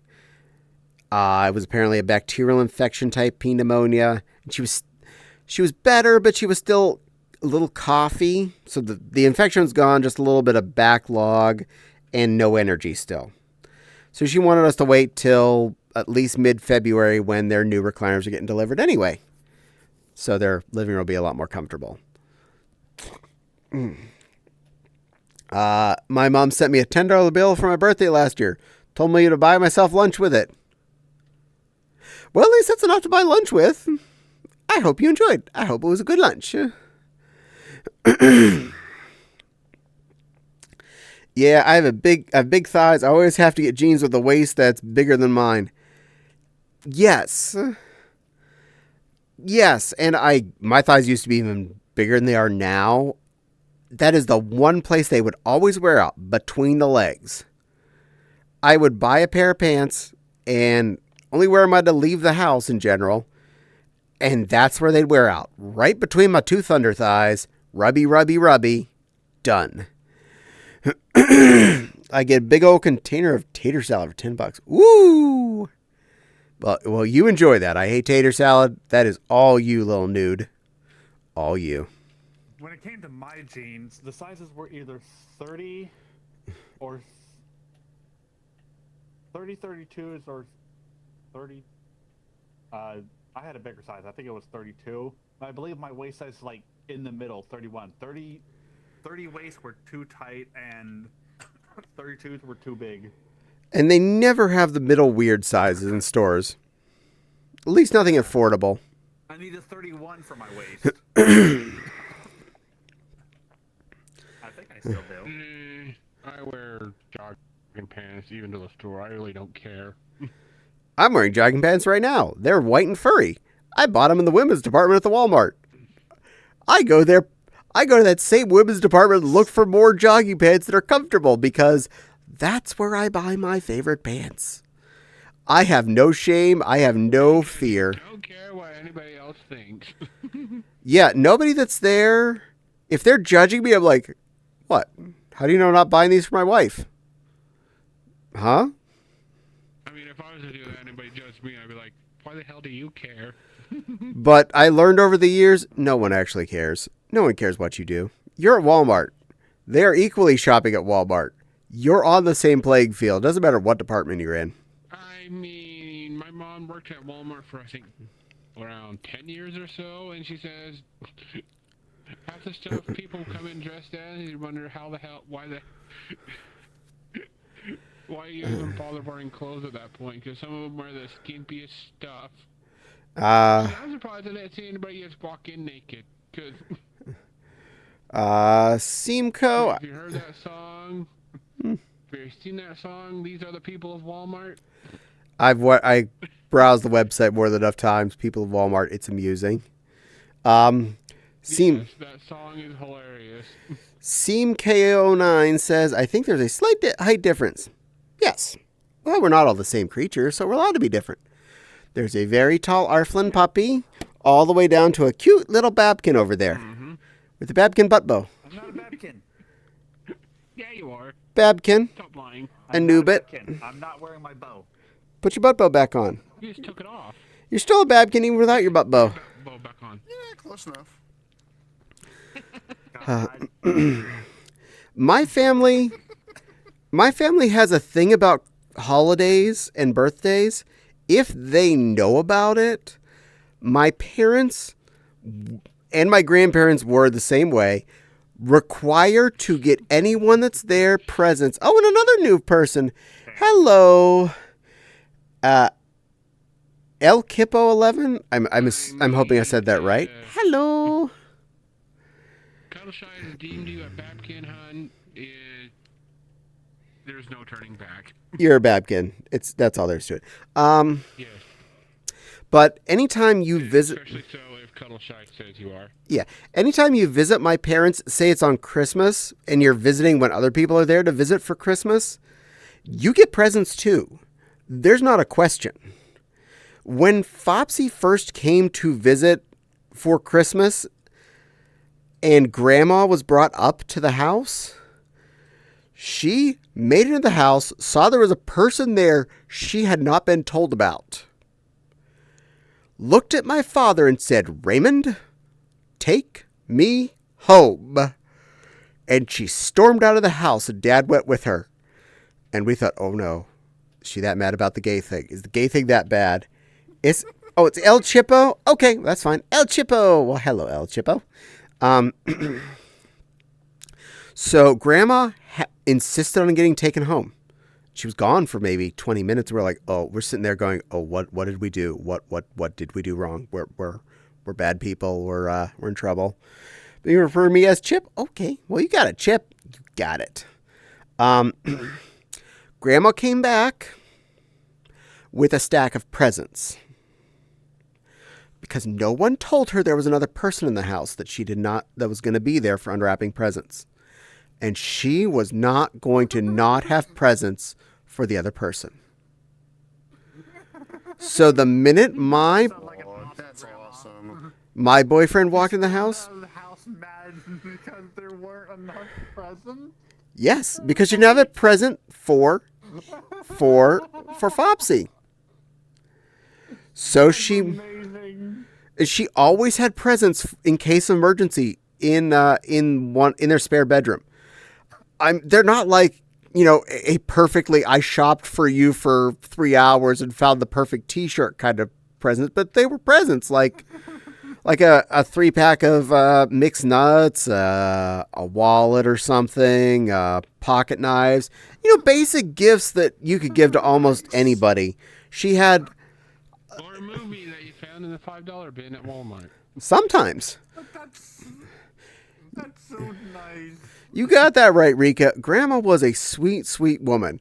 And Oh my God. her and Aunt You Jean. want Total Recall with Arnold Schwarzenegger? Well, now you have it. Now, two people I miss in my life that are now gone, her and Aunt Jane wholeheartedly defended our relationship because we were, one, monogamous, committed, well-behaved, loving relationship to all of our bigoted relatives. And they were defending us 110%. Kindness. Fopsy did go to Grandma's funeral, and we were both there for that one. We didn't get to go to Aunt Jane's funeral because she died during COVID and had mentioned she did not want a funeral. So there was no funeral to go to for her because, again, she died of COVID because her daughter said don't get the vaccine. So there's that. Let's put that back on the shelf of bigoted relatives. Thank you, Chip. Yes, Grandma was sweet. But Grandma is a very important part of our lives. She died well before COVID. And before Fopsy and I were able to officially get married, either due to laws at the time. But Grandma loved me. Grandma loved my family and my sister. And that's what counts.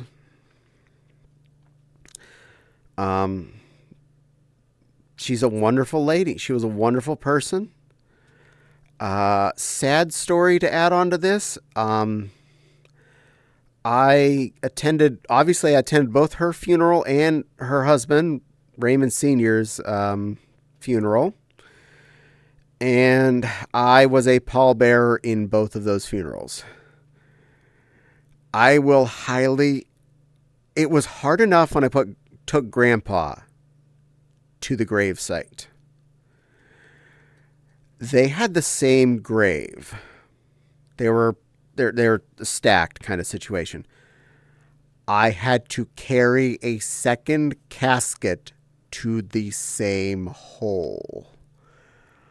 I did break down and cry right after that. My aunt was my person if I got, like, when I was feeling... Well, my depression hit me pretty hard. She was the person I'd usually call and talk to. Understandable. I'm sorry for your loss, too. But it was... And I kind of couldn't handle it. Like, we cremated her, but when they went to bury her... Yeah. And her urn and everything, I couldn't go. It was like I can't say goodbye to her again. I don't mind the idea that I would cry at a funeral. I was actually more or less holding it together until that moment at that funeral. I was sad. I was very sad for my loss of Grandma. I maybe cried a little in the funeral home when I saw her. But the finality part where I was part of the last moments of her not being above the ground and going to the same spot where I took Grandpa, Raymond Sr. Note, when I said Raymond take me home was not Grandpa, that was Dad. Think about what name I have. So, yes. That's Raymond Sr., Raymond Jr., and then there's me. Tick, tick, tick, tick, tick. Oh, that's sweet. Thank you for saying so. And some cute little sip motes there. Mind if I share some of my stories of losing family? You may. Was pretty bad because since he was a World War II vet, they played taps when they buried him, which was kind of hard to get through. Oh, I'm sorry. You can. We're You can talk now. We're running a little low on time, but go ahead. Share some a little bit. Go ahead. Yeah, I'll try to be quick. Upon losing my brothers and my grandparents who raised me, technically, I can say this, they're all still in the house. If you catch that. They were all cremated. We still have their jars. Along with a couple of dogs, too. But I had a dog named Kinsey. She was one of my favorite dogs out of all of them. The way she went was very late at night. We didn't call my aunt to help us with her. We went out into the front yard, dug a hole, and buried her.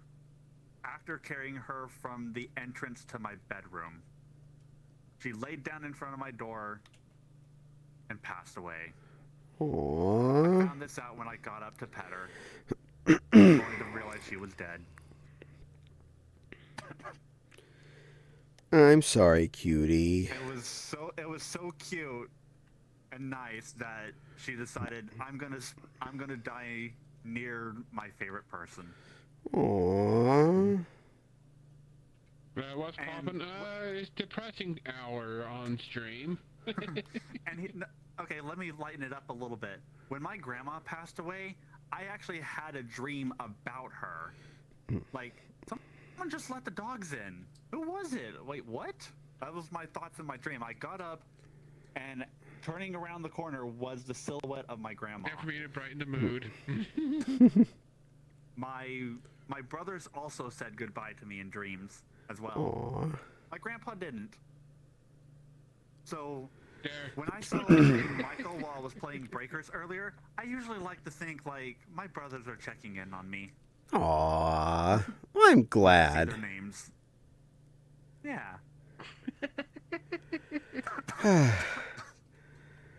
I just watched me die on stream. Okay. Well, Hi, Bunny Curves. Well, you came in right at the end. Or I don't know when you actually came in, but you started talking to her right at the end. Long past the end. I normally try to end at 10. It's quarter to 11. Yeah. Perfect timing. Fun. We're having fun. Happened. Yes. Fun. Excuse me. But I think I And found. I always say. You're a banana. She is. What? Nah, I think she's probably about 10. She's been going for 8.5 hours. Let's see who else is up that I can annoy. Ba-ba-da-ba-da. Oh, he's nice, and I haven't bothered him in a while, and he's playing a game that looks fun. Well, at least it should be fun to watch. Just make sure he's not almost done. I try and check that. 2 hours, 45 minutes. Yeah, he normally goes more than that. Good. I have my target. Anyway, I definitely want to thank all of you for spending time with me. You've all been amazing floofs. Appreciate you keeping me company, chatting with me, or potentially being in stream with me and chatting with me. All of that is very helpful. Keeps me conscious, keeps me thinking. I may have napped for about 30 minutes. You're allowed to nap. I make no rules on this. And there he is. Perfect. Found. All right. But if you want more of me, I stream on Mondays and Wednesdays from 7 to 10 p.m. Eastern. If you want to know when that is, that was 10 o'clock was 47 minutes ago. So subtract 3 hours and 47 minutes from now. You know when I normally start. My other half, Fopsy Woo, streams on Tuesdays and Fridays, same time frame. Her Twitch is listed in my description box below. Look for the cute pink Fopsy. That is her. If you would like to visit our Discord or my YouTube channel, exclamation Discord and exclamation YT or YouTube, both bring up that. And, yes, he's nice. And anyway, thank you for spending time again. I hope you all have a wonderful night. I look forward to seeing you all again, either on Fopsy's stream on Friday, for me at least chatting in it, or on Monday when I come back again to hang out again. But for tonight, I'm sending you to a cute little deer. His name is Veggie Roland. He is currently playing Pokemon Red/Blue. That is a very, very fun retro. He went old. Wow. Back to the beginning. It's not even Ruby Red. I looked. It is actual Red/Blue. So it's gonna be fun. That was my first Pokemon. So, all right, I'm gonna let you guys. I'm pretty sure that was most people's Red, blue, and first yellow. Pokemon. I specifically had red because my best friend at the time had blue and yellow. So we had all the basics covered. But I'm going to send you all off before this bar disappears. All the colors. Goodbye for now and see you again soon. Beep whoop. Bye. All right. And unmute. The actual raid has started. Oh my god, that's a Venom.